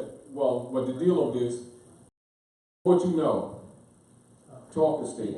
Oh, that's sufficient. Can we have it for a minute? Yeah, go ahead. The brother's going to share with us 3rd edition. Now, those of you who are scholars also know 1, 2, 3, 4. You know, those are your power. That's now the others you use for adjusted interjections of legal terms, etc. But if you want to deal with scholarship, 4th on backwards. Are we clear? Because from the 5th edition out, they start watering it down because you started reading. Are we clear? And the other deal, suggestion to you too, brother, that's good. Although soft cover, that's for your pocket. Get yourself a hardcover. Okay. All right? There was a scholar, hardcover. Convenient in the car. You know, you drink coffee. Scholar, hardcover. Okay. Go ahead, good brother. All right, estate, the interest, which No, let it, because remember they're listening to Honduras, China, Belize, Japan, not just here. So always make your reference so they'll have reference, because we want the people to have reference, because some of the things that I've said tonight, I'm saying it because they put out their minions to try to counter us. Some of them are jealous because the House of Reawakening Minds has become popular around the world. And rather than help develop the people, they want to fight us as if we're competing with them when we're not competing with anyone, if you get the point. But they're competing, and the problem that many of them have, they're not being able to call the people, and so they look at us as taking people from them type thing, which is really not what's going on. We teach people. We don't promote beliefs, and we don't promote followership. They do. And so to that degree, it appears to be conflict of interest. Are we clear? And so people who don't know look at that confusion and think the Moors are divided, but it's not so much that. What you have people that are in this movement for political agenda and for power positions, where we at the House of Reawakening Minds, and we're not patting ourselves on the shoulders, just what we do. And Roundtable, we exist to liberate people. We're not here to enslave people. We're not here to create followers. We're not here promoting belief systems. We're here promoting science, knowledge. Are we clear? So when you see that conflict, understand that that's where they're sensitive, and they figure by the people not really knowing these things that they can play you against each other while you're still what you call green behind the ears. So I'm just letting you know, so when you see those dynamics taking place, I'm telling you what it is so you can see for yourself.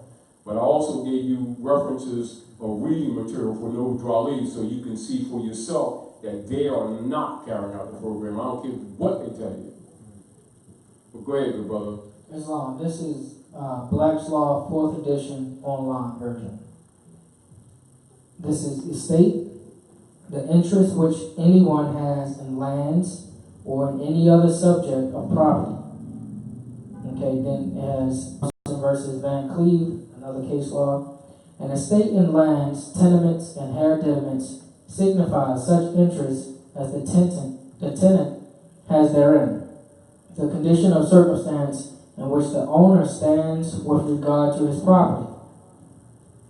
Then it has more case law. In this sense, estate is constantly used in conveyances in connection with the words right, title, and interest, and is in a great degree synonymous with all of them.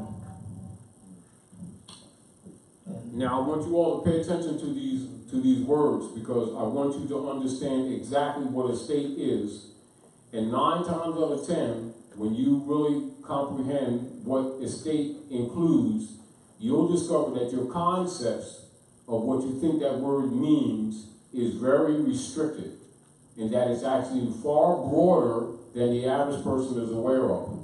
And you need to become quite aware of the broad scope that it actually covers. So please pay attention to all the words. Also, I feel free to, after you read it again, to dispense or to make commentary. So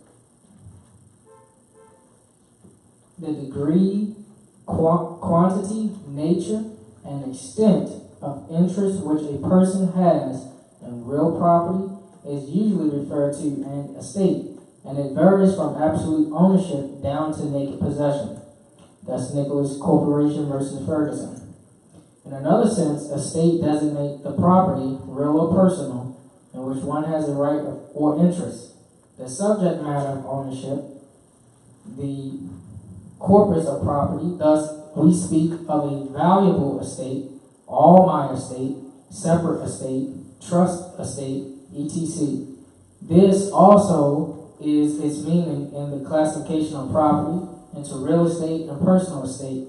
And that's another case law, Connerton versus Canon.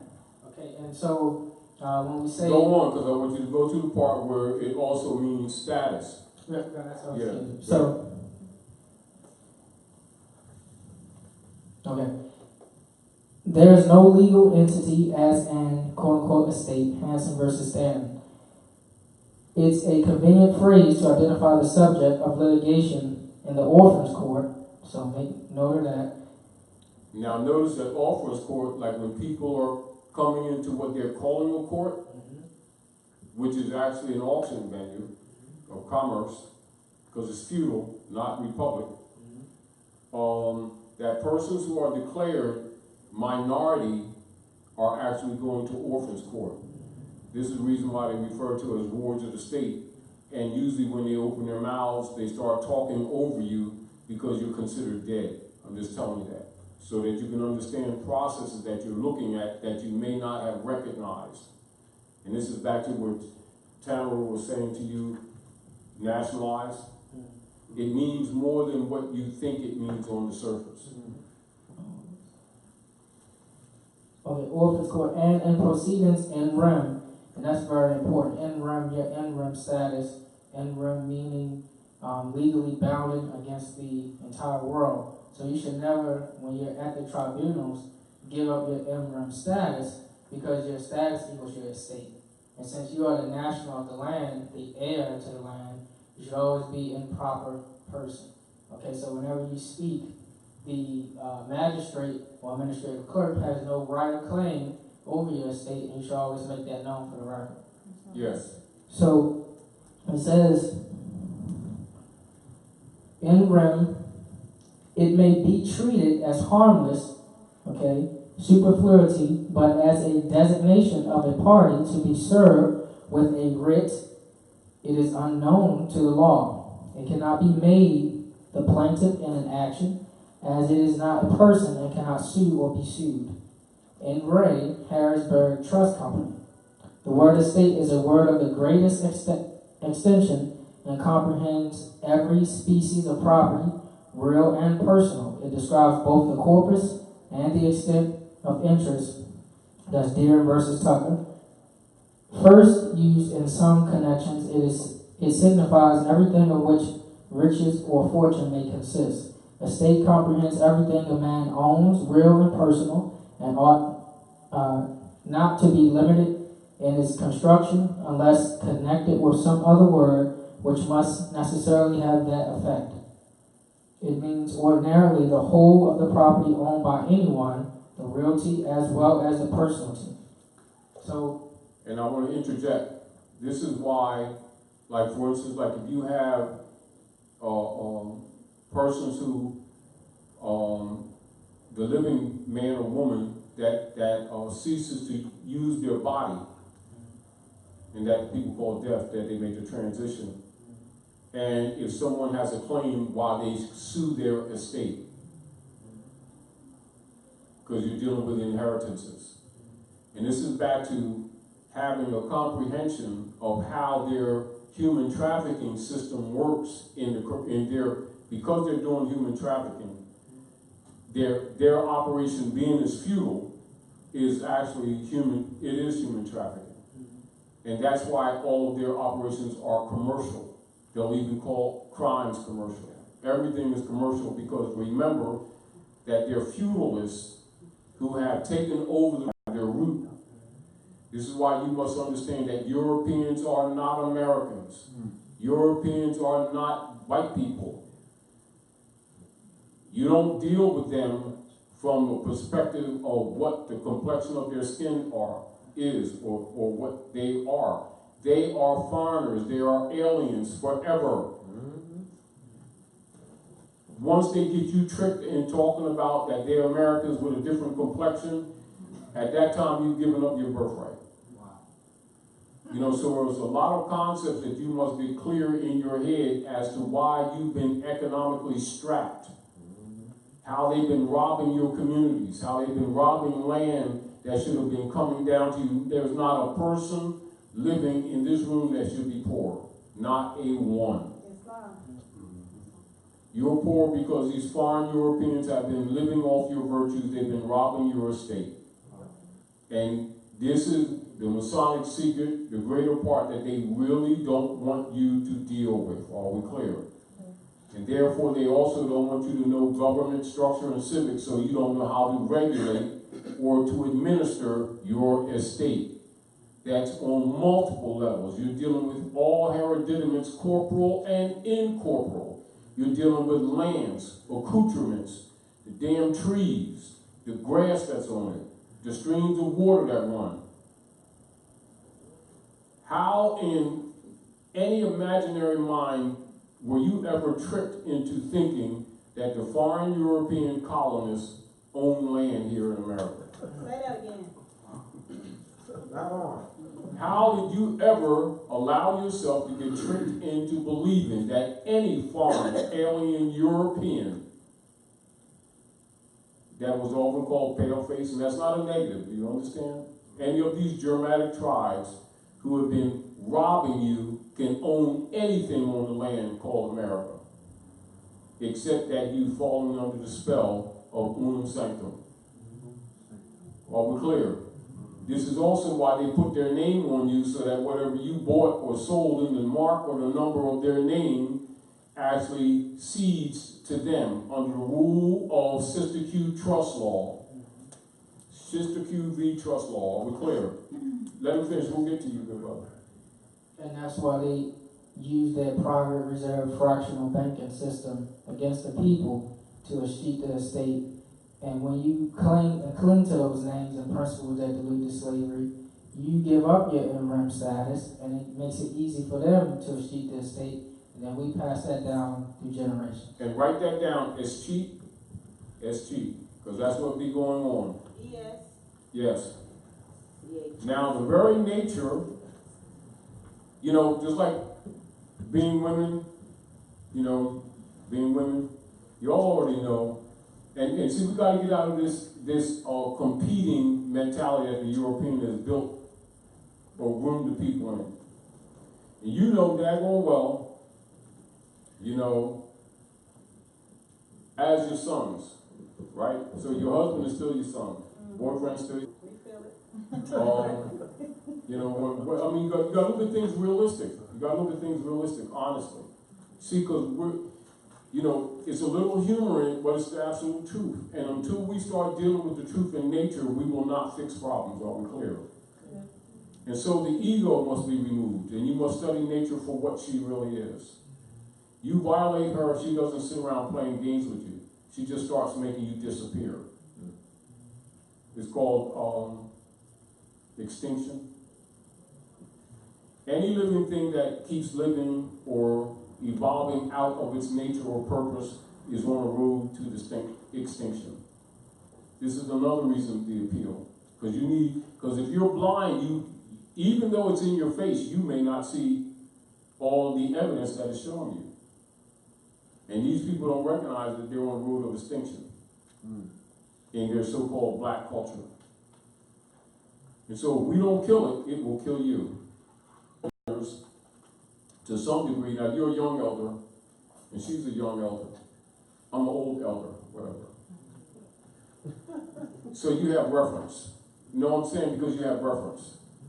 You already know the nature, because we lost it actually about 4 or 5 generations ago, right? No matter what the so-called economic status was, it was not unnatural or unusual for the man, even though we were still getting messed up, meaning that we're still going in, falling into dead culture.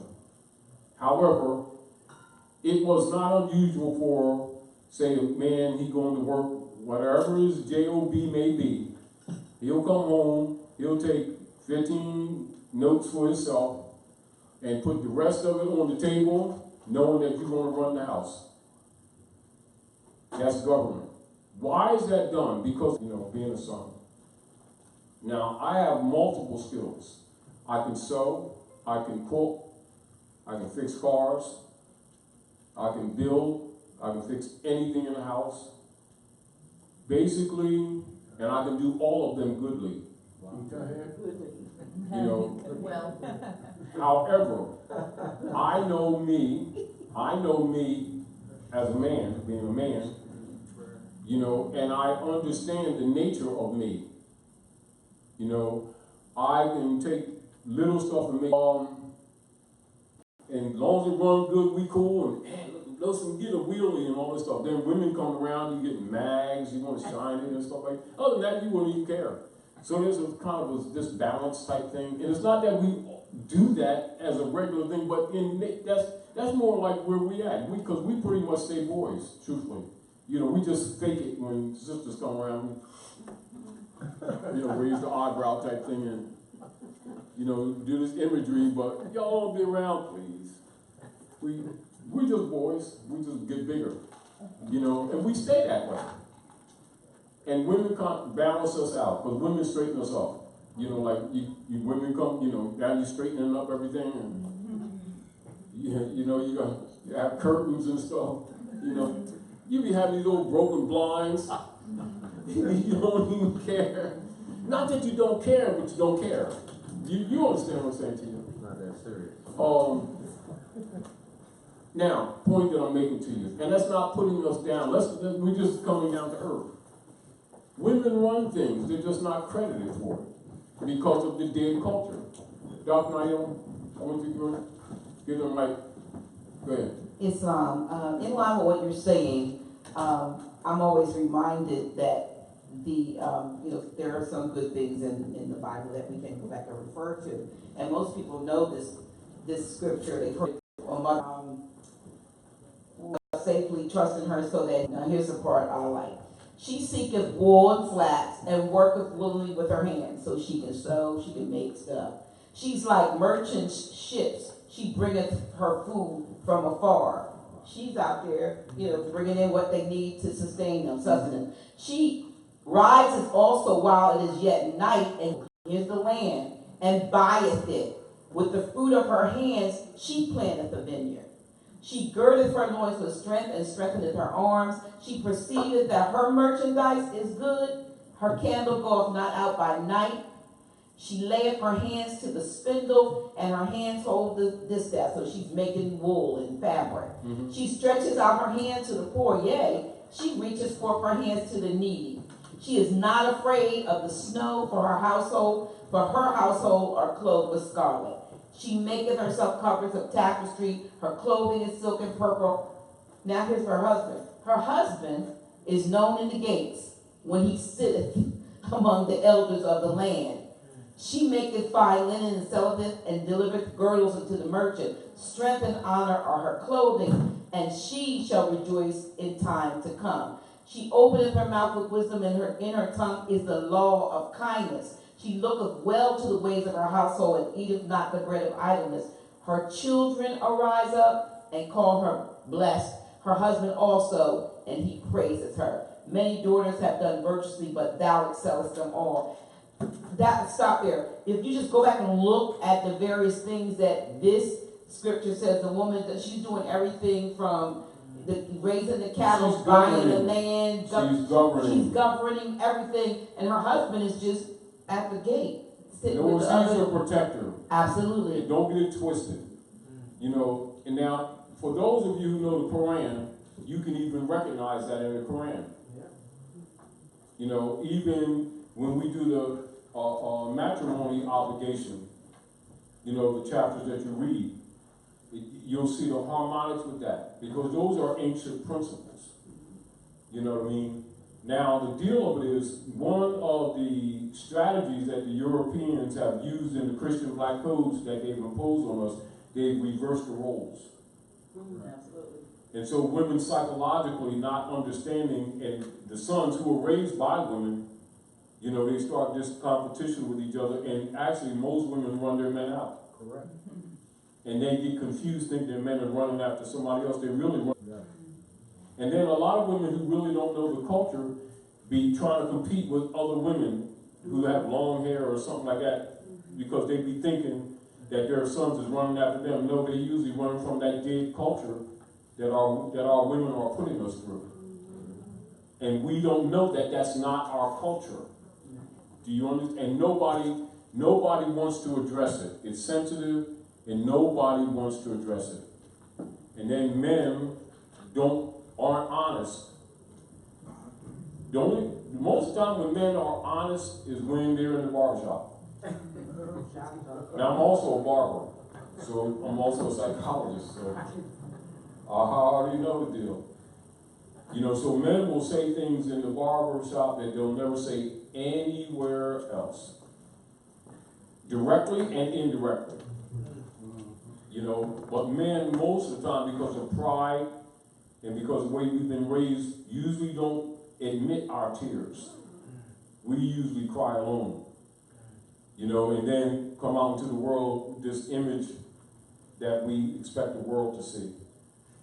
And so because we don't really talk, women talk more, if you know, more openly. However, the real problems with us need to be brought more in the open, and men need not be threatened of their masculinity and their weaknesses, and admit them doesn't make that you're weak. You need to understand the nature of things. You know, now the problem that most of us have is many of the women have subconsciously, over generations, been living under the Christian black codes and actually are psychologically destroying their own families, or emasculating their men and running them out and thinking something's wrong, or that, and then we start thinking we don't love each other, and really we're under mind control. So those things we must start clearing up and getting out of our culture. And this is where it says render unto Caesar what is Caesar's. There's on multiple levels that we really need to fix this thing. And part of the difficulty is people's pride and egos, and they're not willing to move them out of the way and look at things for what they actually are. But the point that I want to make to you, for the encouragement of both the sons and the mothers, is for women to recognize that government is their nature. It's not something that needs to be, it's not some complicated thing. And when you study nationhood on the planet, nations are one, just like matriarchies. Even if a man, the son, is, say, the prime minister or the president, it's really the women that's always running everything. It's just that men is your figure, you know, so like, women need to understand this. No different than if you're studying a beehive. Rarely seen, there's only one throne in a beehive, and that's a queen's throne. There ain't no king's throne in there, so you're talking nature. Well, she gives birth to many, right? And they'll take, say, chosen female, because all the eggs are female, so let's get that out of the way from the door. And they will systematically feed those particular chosen eggs what is known as royal jelly. This will be your highest grade of honeys, right? And they dance around them. So when you're looking at dances in ancient Asia and Africa, those ritual dances, those fertility dances, they're based in nature, if you understand. And then they prepare these females for reproduction, and these females become what they call drones, i.e. they become males. And they go bumping off everybody and making more people, more bees. But they start off as females. No different than in the womb of a woman, all eggs are female. And this is why women traditionally, even by the nature of themselves, have a tendency to spoil their sons more than their daughters, irregardless of age. Because psychologically, women know that we halfway out to lunch. Not that we're, you got the Y chromosome, you got the X, type thing. And you already know, I'll tell you this. Women worry about their sons more with some other woman's daughter screwing him up. Outside of these way, he got this shit going. Yeah. That's why they say, ain't nothing worse than a woman scorn. She cool once she love you. That's the nature of things. No, we're talking nature. Let's get real. We're talking nature. You see it. It's never absent from you. It's just that it doesn't match our belief systems that we've adopted in the name of religion that counters nature. And we have not looked at that. Nobody will bring it to your attention because they don't want to spoil the clubs. Because the clubs are mind control systems. Keeps the sheeple in order for the uses of the priesthood. Not in order for nature, for the usage of the priesthood. You must know the difference. Now, when a man, in the church, so we like to sing these kind of songs, when a man loves a woman, that type of thing. Well, we always sing these love songs, almost love songs, lost love songs, but we like to do this stuff. But the deal of it is, when a man really loves a woman, he'll do anything for her, including give his life, because that's his nature. He won't always admit it. Do you understand what I'm saying to you? This is why when a man really loves a woman, and if she breaks him, that's why most of them are broke. Usually, some of them forever. They become jaded forever. If they really love a woman and she breaks him, he's done. He's probably no good for no other woman. Usually. Now, most men won't admit that. But that's true. You understand what I'm saying? So it's important for us to treat each other well so that we don't set generations afoot that's destructive. Do you understand what I'm saying to you?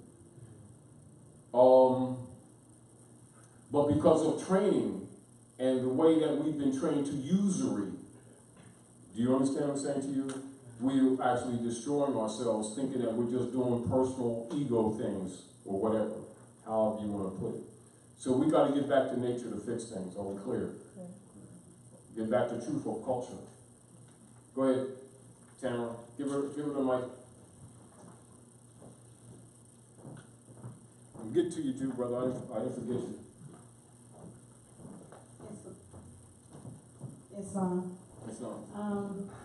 Several days ago, I was playing chess, and it really dawned on me that the power of that game and how it really like balances both sides, the left and the right hemisphere of the brain. And what really stood out the most was the movement of the queen. How the queen had such unlimited, such fluency, on the board. And the king was pretty much in a stationary position, relying on this queen to hold down the fort. Yeah, and even though you're protecting the king, right? Trying to lock him, trying to block him, trying to angles and all this stuff. Exactly. The real deal is 90% of the time, or maybe more, if someone loses the queen in the game, they'll lose the game. Exactly. Most of the time. Mm-hmm. Very rarely do they get out of it. Mm-hmm. If they get that queen, you're done. And so, but it's also dealing with the checkerboard, exactly. One thing, higher self, lower self, the squares, etc. Because it is based in that too. But it's still dealing with nature. Exactly. The real power, the issue is checkmating the king. But the real deal is, usually if you got that queen, you can be in a totally adverse condition and come out of it. Exactly. But usually if she's gone, he's gone. He's done. Yeah. You got to be a real mastermind once they take that queen to save that king. I don't care what you got. It just brought to memory what my mother would always tell us as a young lady. A woman can build a house or she can tear a house down. This is why it's important for women to know herself, the applied science of the number 9. That's the real culture. And understand that the advantage that European women have, like you got the Daughters of the American Revolution, right here in Washington, D.C. That's right. One of the keys to them beating you up is that they know your science. And in Connecticut. And they actually use it against you. This is why they'll have like sisters who can cook there and sweep the floor and stuff, but they can't be daughters of the American Revolution. Only European women. You notice how of all the buildings in Washington, it's the only building with marble building and marble steps too. That's right. Everything is marble. And then you see Dolly Madison's room, and they have her turban. She's a little woman. Have her turban. She wouldn't go out without her turban. She's European, but remember, the Daughters of the American Revolution are European women who can trace their lineage back to the Moorish harems. So Asiatic woman can't be a member of the Dar. And also the Dar which I gave you that citizens. Yes, I have it. Actually, I have copies of the entire book. That's Moorish culture. If you get the whole point, that's civics. And that manual is used for people to take tests on citizenship. So citizen in a nation state is child to the mother. So you need to understand this, what civics actually is. And so if you're in harmony with nature, none of that stuff is hard to understand. Government operations is not hard to understand. What makes it hard to understand is if you're operating with a patriarchal mind taught from the Romans under the dogma systems of religion. That is actually against nature, and you be thinking it's for God, no, it's for mind control. Are we clear? Okay. So when you get the knowledge, you want to have a clear and honest mind. You don't want to have a dirty mind or unclean thoughts. Are we clear? Okay. Because you don't want to contaminate nature. And also, when a woman knows herself, she uses a knowledge of her position of physical life when her mother seeded her, and also when her mate seeded, and if they're harmonic, and also choose the cycle when she wants to bring, that's really birth control. And then she would bring to the family the champions that are needed. And this is also why women with their sons are also called a miracle birth. The miracle birth really implies that she's taken her daughter, a reflection of herself, and made a son out of her. This is why you see the symbol of Set and Horus. And she's proudly holding her son, you know, because it's really herself made into a drone.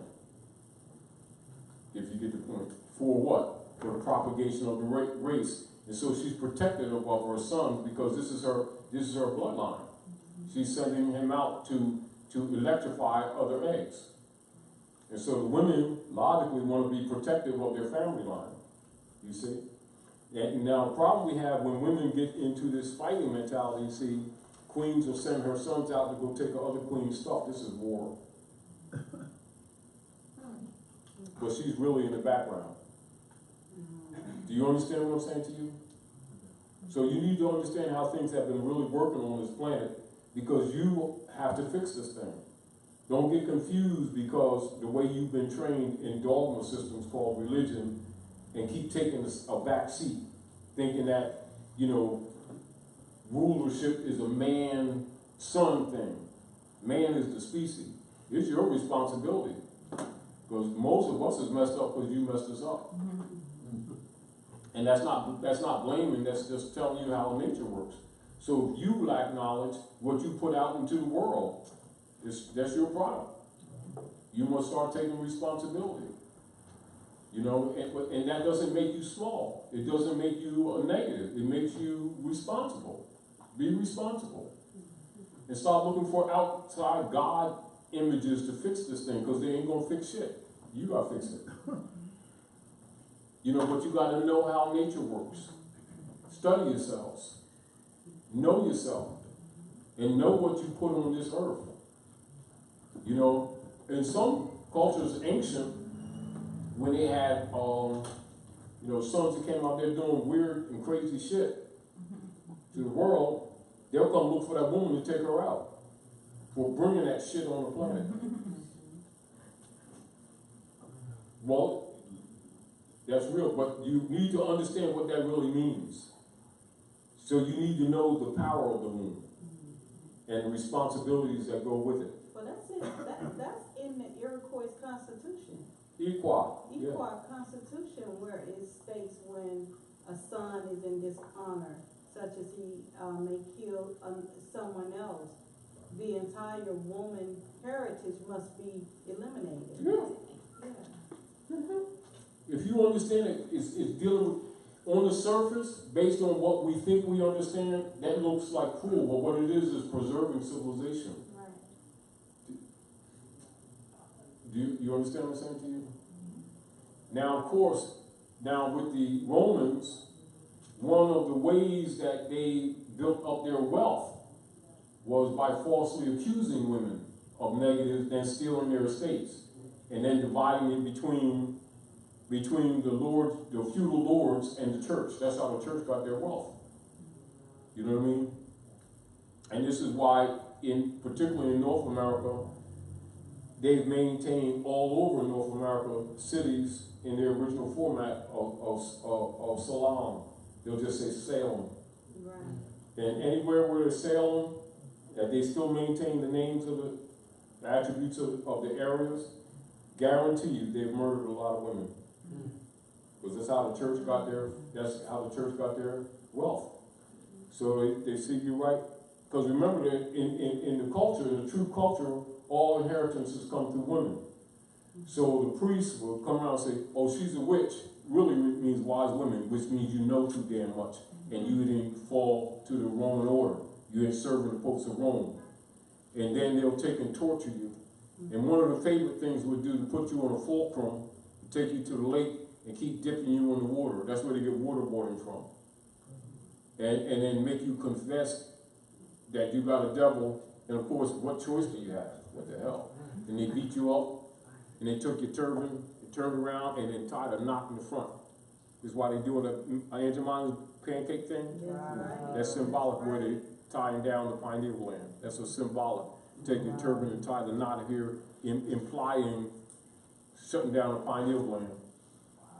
And then they torture you to make you confess, and then they kill you anyway, and then they divide the state between the church and the feudal lord of the area. And so when people see all these grand churches and all this wealth, they don't know they got that from you, from the women.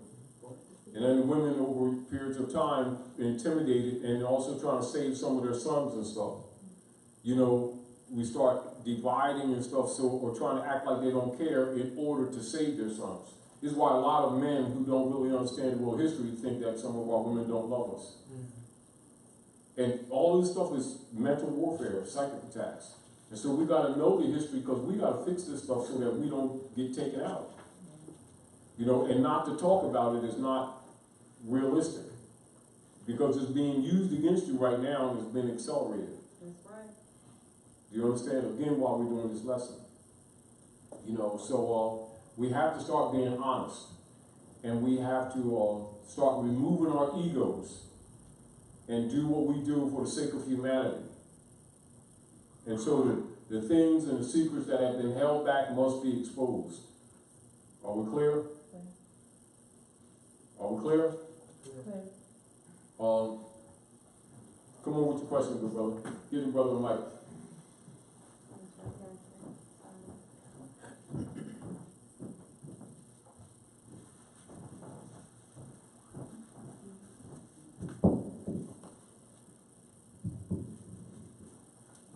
I just wanted you to expound on this for me.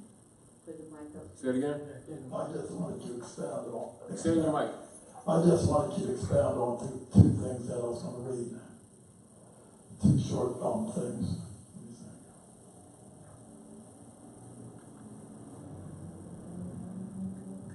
Given the private secret trust of the private central banks are created a false presumption when a man or woman makes clear their live-born record and claim over their own name, body, mind, and soul. Any such trust-based or such false presumption seeks to have property. Then any administrator or executor that refuses to immediately dissolve the such belief trust upon a person establishing their status and competency is guilty of fraud and fundamental breach of their fiduciary duties, requiring their immediate removal and punishment. Yeah, now that's fundamental. Now, anytime that you're interchanging, and this is not unlike our conversations in the nature of them, getting us into the knowledge concept. We will look at different, what you call legal strategies to deal with the jurisdictional claims made by the administrative clerks. Yeah. And it's also encouraged by them for us to do that, so they can play cards with us. But you must understand that you're always dealing with trust law, and that they are not judges; they are administrative clerks acting as executor over your state under wardship tenures, under the unum sanctum operations. And though we can look at case law and stuff like that as supports in our argument, which you can do, you want not to ever forget what's really going on there. And this is again why we keep reminding people from a strategic point of view why Dwight D. Eisenhower shut down consular court in '54. And also when people begin to have some understanding about the private commercial paper operations of fiat under the Jesuit order, and they usually referring to Jekyll Island and Woodrow Wilson, hardly anybody ever talks about the Dwight D. Eisenhower, the German Dutchman, and the relinquishment of jurisdiction at Morocco while actually not exercising it. Stated and then not exercised. And then to shut down the consular court, and then promote their Negro, so-called Christian Negro civil rights marching guys, heavily started since 54 or 55. That looks like it's working in our interest when it really is creating a false venue so that the injuries that would come to us, we would seek remedy in a system that we assume to be courts when they're really not courts. They're actually human trafficking venues. Now, even though the breach of the Republic's Constitution was 1861, March the 27th, you know, one of the things or the strategies that they've used is slow walking. And this is again why I remind us, you know, and because most people, when generations pass, most people don't see multifaceted. It's sort of like some people can't chew gum and jump rope. Let's see, you got some gum back there, bro. But yeah, for those who can, and you got to get back to cleaning your mind and getting back to the capacity to look at things on multiple levels clearly, and it's sometimes called thinking on your feet. Yep. That's right. So you got to remember why no one emphasizes the Dwight D. Eisenhower, and everybody puts emphasis on Jekyll Island. When you find out the breaches of constitutional principle, everybody talks about Jekyll Island. Nobody emphasizes the Dwight D. Eisenhower, the relinquishing of jurisdiction at Morocco, and the 141, 142, 143, etc., dealing with both criminal and civil matters, and persons and property.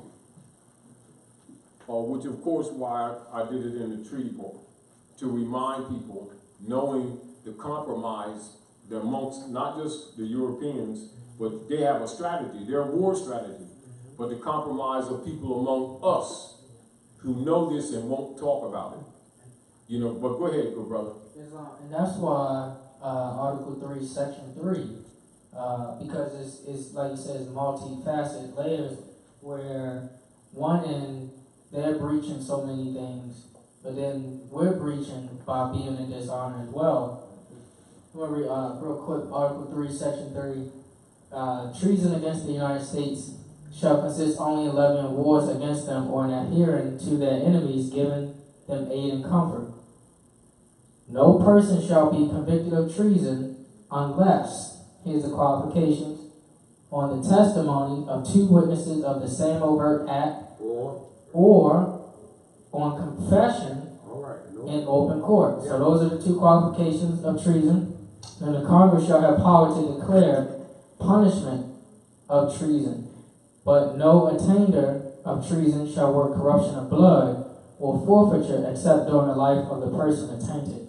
Exactly. And so you see those bills of attainder that corrupts our bloodline, we also give way to those bills of attainder when we tacitly acquiesce, don't rebut them, and we actually, just call it what it is, we love Charles Darwin and his theory of survival of the fittest and competition, and we... I understand why Drew Ali says we don't seek to marry into the pale-skinned nations of Europe. What he's talking about is not a rejection of them necessarily in the species of the mankind principle in so much as it is the corruption of blood because they've been stealing your estate. That's right. You know, so a lot of people will try to twist that into, oh, we don't like Europeans type thing. It's not true. You know, it's an issue of estate. You know, which is again why, from their position, from a war perspective, it's important for them to pay Negro marching leader guys to keep us calling ourselves people of color, to keep calling ourselves colored people, to keep calling ourselves Negro, Black, and colored, and make the children think it's African identity. African American. Because that is the support of the, what you call the escheating of the estate. And logically, if the people don't know the history and don't know jurisprudence, they don't make those connections off, not knowing that they've given up their estate. Then they're accused of consent. You know, and this is not unlike our conversation of understanding really what's going on in them venues. So we want to get clear not to call them so-called courts, Right. which is what they are, but that's a wrong statement. Human trafficking. They are auction venues, Auction venue.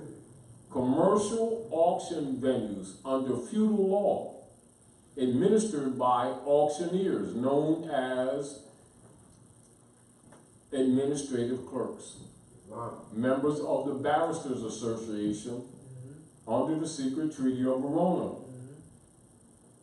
in service to the Circle Church, to which they have allegiance. That's what's going on. All operations are under Sesteque v. Trust Law. You know, and when we're starting to, getting our people involved in enforcing the Constitution, you must understand and know why you're judged. You're not just taking on some title. You're exercising your right, your obligation to yourself. Failure to do so is a waiver, which they will accept. And then they start executing as what? Fofer over your estate. It ain't racism. And if you can keep your head cleared, you can even look at the semantics that they're doing and see exactly what they're doing. Problem. You have to develop the level of comprehension and knowledge to be able to translate and transmit this knowledge to the average person. That's right. You got a lot of BS to move out the way before you can get there, because it's very simple. However, with the bullshit belief systems that they got, they're mentally blocked. That's right. They are mentally blocked because they think it came from Jesus, God, and Allah, Moses, Muhammad. Rome was wise, and they understood that the day would come that you would start waking up. And so they put these things in place. But anyway, for those of you who are listening, formulate your questions, and forward them, which they're going to do anyway. I ain't going to tell you to do it, but I already know you're going to do it. Dr. G, you're going to hit her with it, she's burning, she's national secretary, whether she like it or not. So type thing, if you being quote the burden, it's like a default thing. But forward your questions, and a lot of times we know that some things is necessary for us to be redundant with, because we need to get these things clear to a lot of people. Those of you who have been around know that we can get into a lot of subject matter that is very, very interesting. But there's no need to do that with people who don't have a foundation. You're not helping people by loading them down with data when they don't understand that status is the beginning of all of it. Give it a mic for a minute.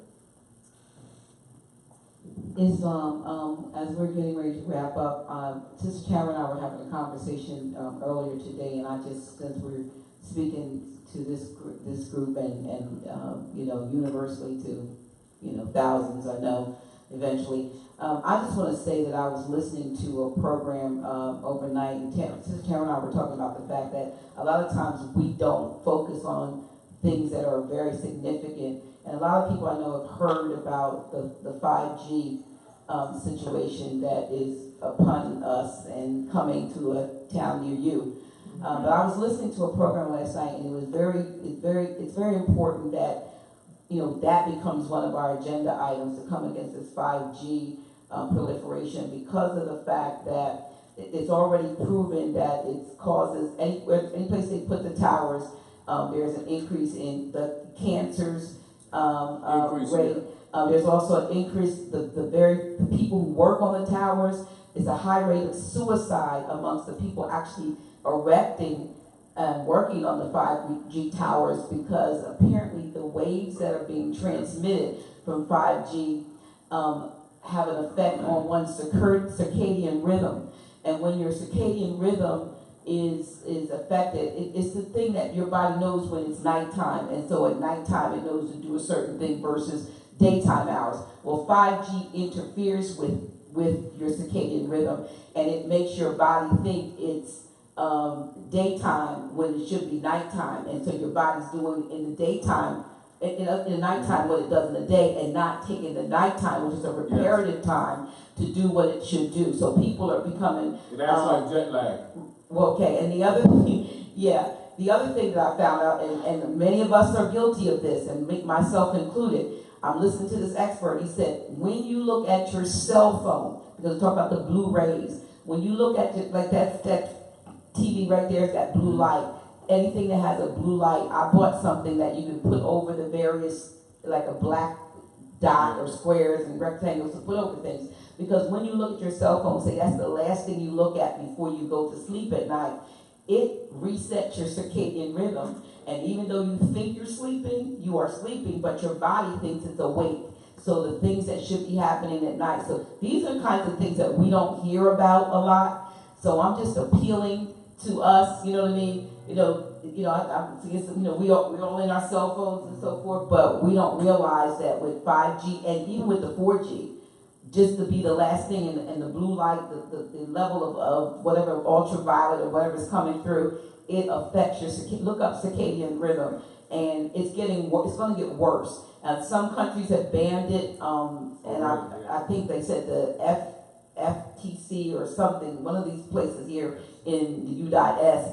has decided that no, you can't fight this. They're going to put it up anyway, while some countries are literally, working to ban it, and we need to work to make sure that they don't use it as yet another means of, extermination. But you already know that's why. Absolutely. So, I mean, the thing we can do is to turn these things down and not, change the lighting on your cell phone frequencies and so forth. But I just wanted to say that. I'm listening to this like 2 o'clock in the morning when I should have been asleep, but maybe my circadian rhythm was off.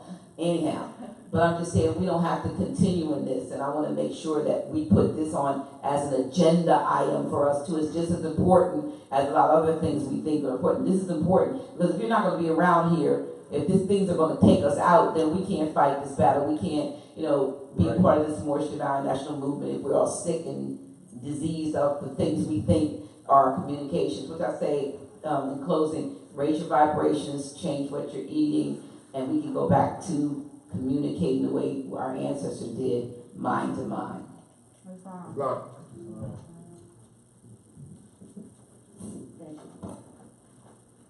I yield the floor. Excuse me, I was just turning my thing down. I want to remind you all, those who are listening, and I know we have people who are listening in other jurisdictions. We appreciate your supports and your help, etc., for helping to maintain, keeping the House of Reawakening Minds open, and trust that you will maintain those supports. For those of you listening, we have books over here by Abdullah Il-Talib Mosi Bey, and we also have a new book coming out within a week or so, which will be available.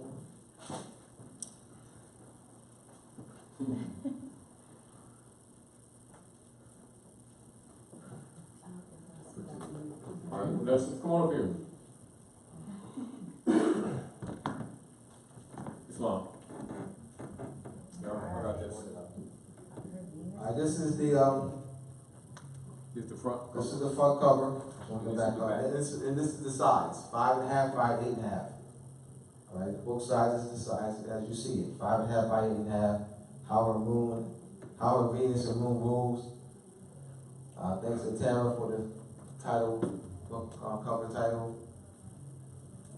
This book will be available. It's available now on our website, voicesofmainstreet.org. It's coming in the mail on Tuesday. All right. So by just reading the title, does this mean that this book is going to discuss how the moon rules over our menstrual cycles?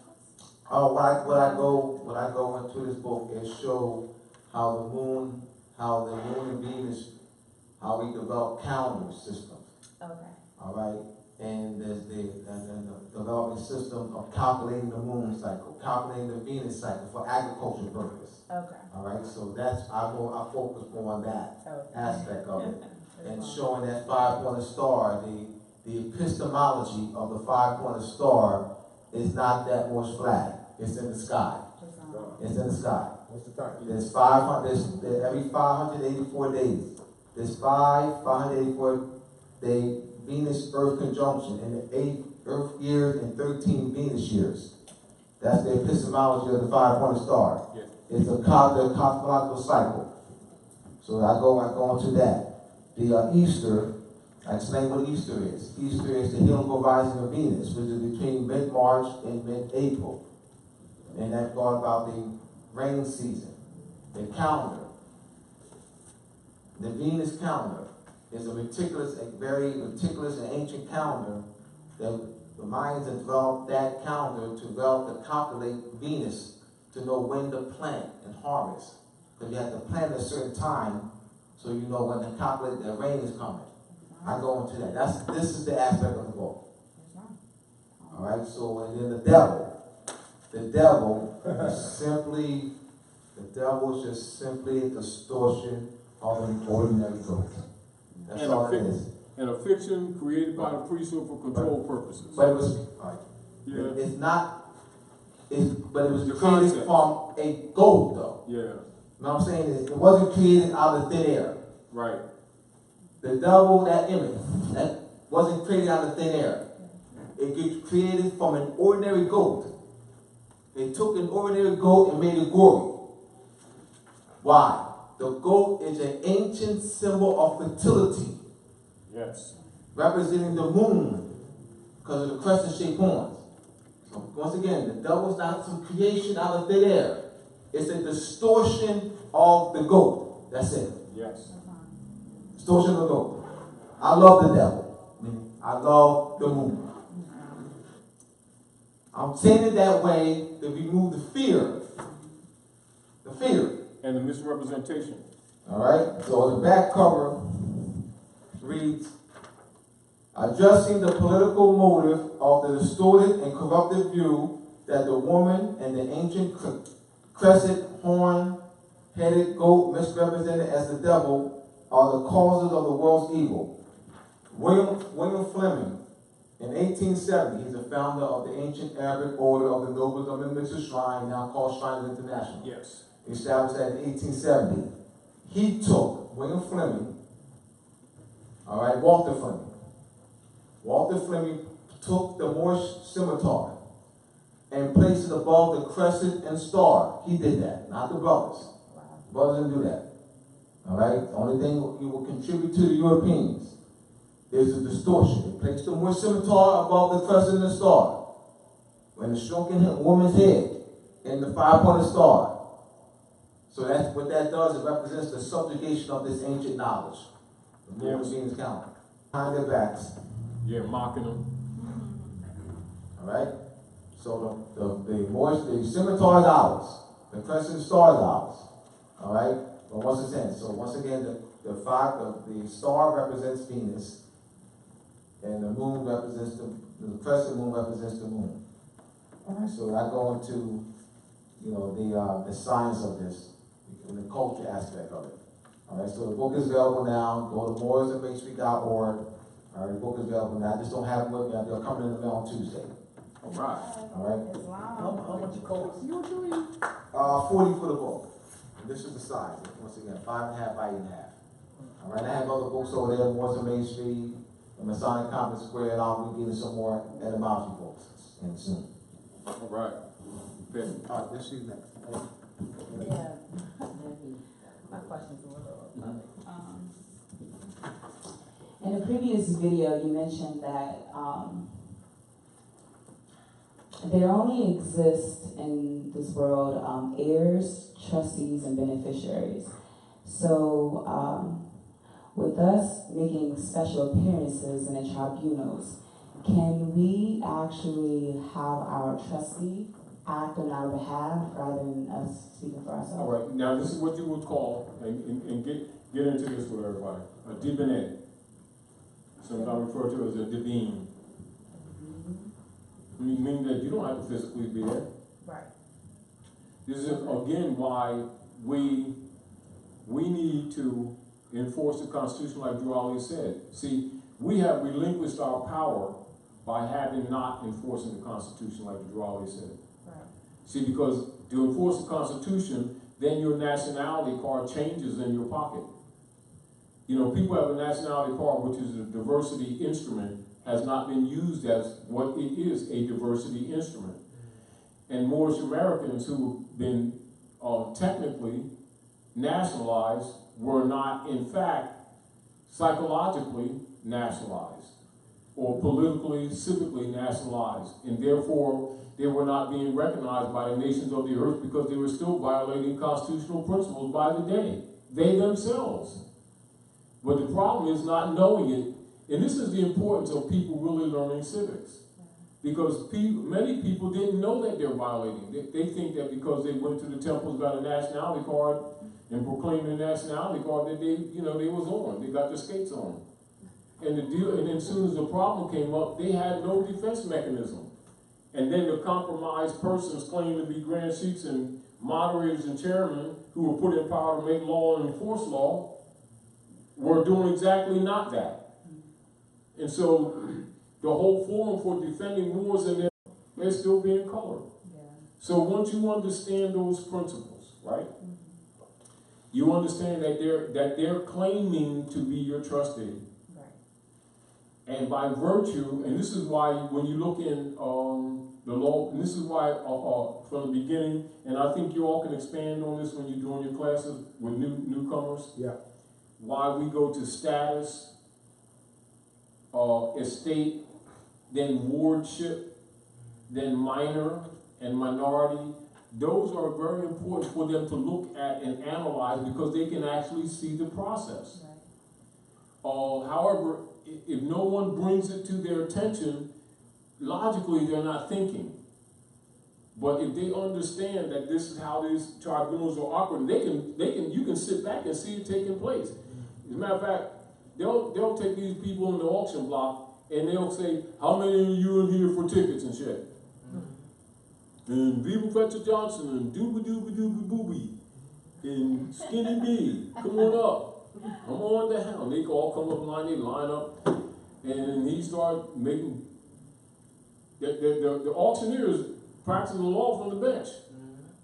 And he's actually prosecuting them and giving them fines and all this other stuff and running them through. Right?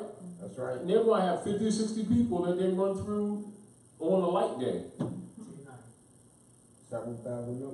Yeah, and rake in crazy fiat.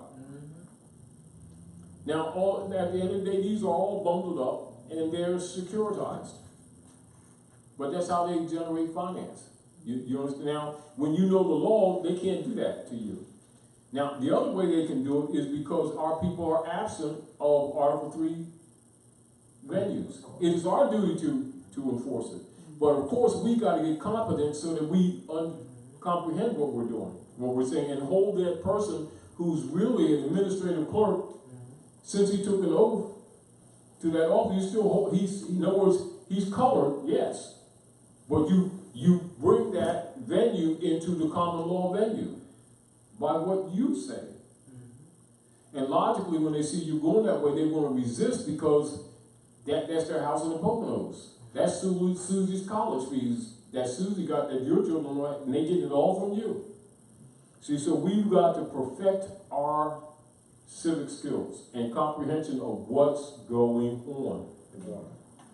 Yeah, Go ahead. can I interject? So, speaking of Article 3, Section 2, if an administrator or magistrate mentions that you don't have any standing to speak in the courtroom because you're not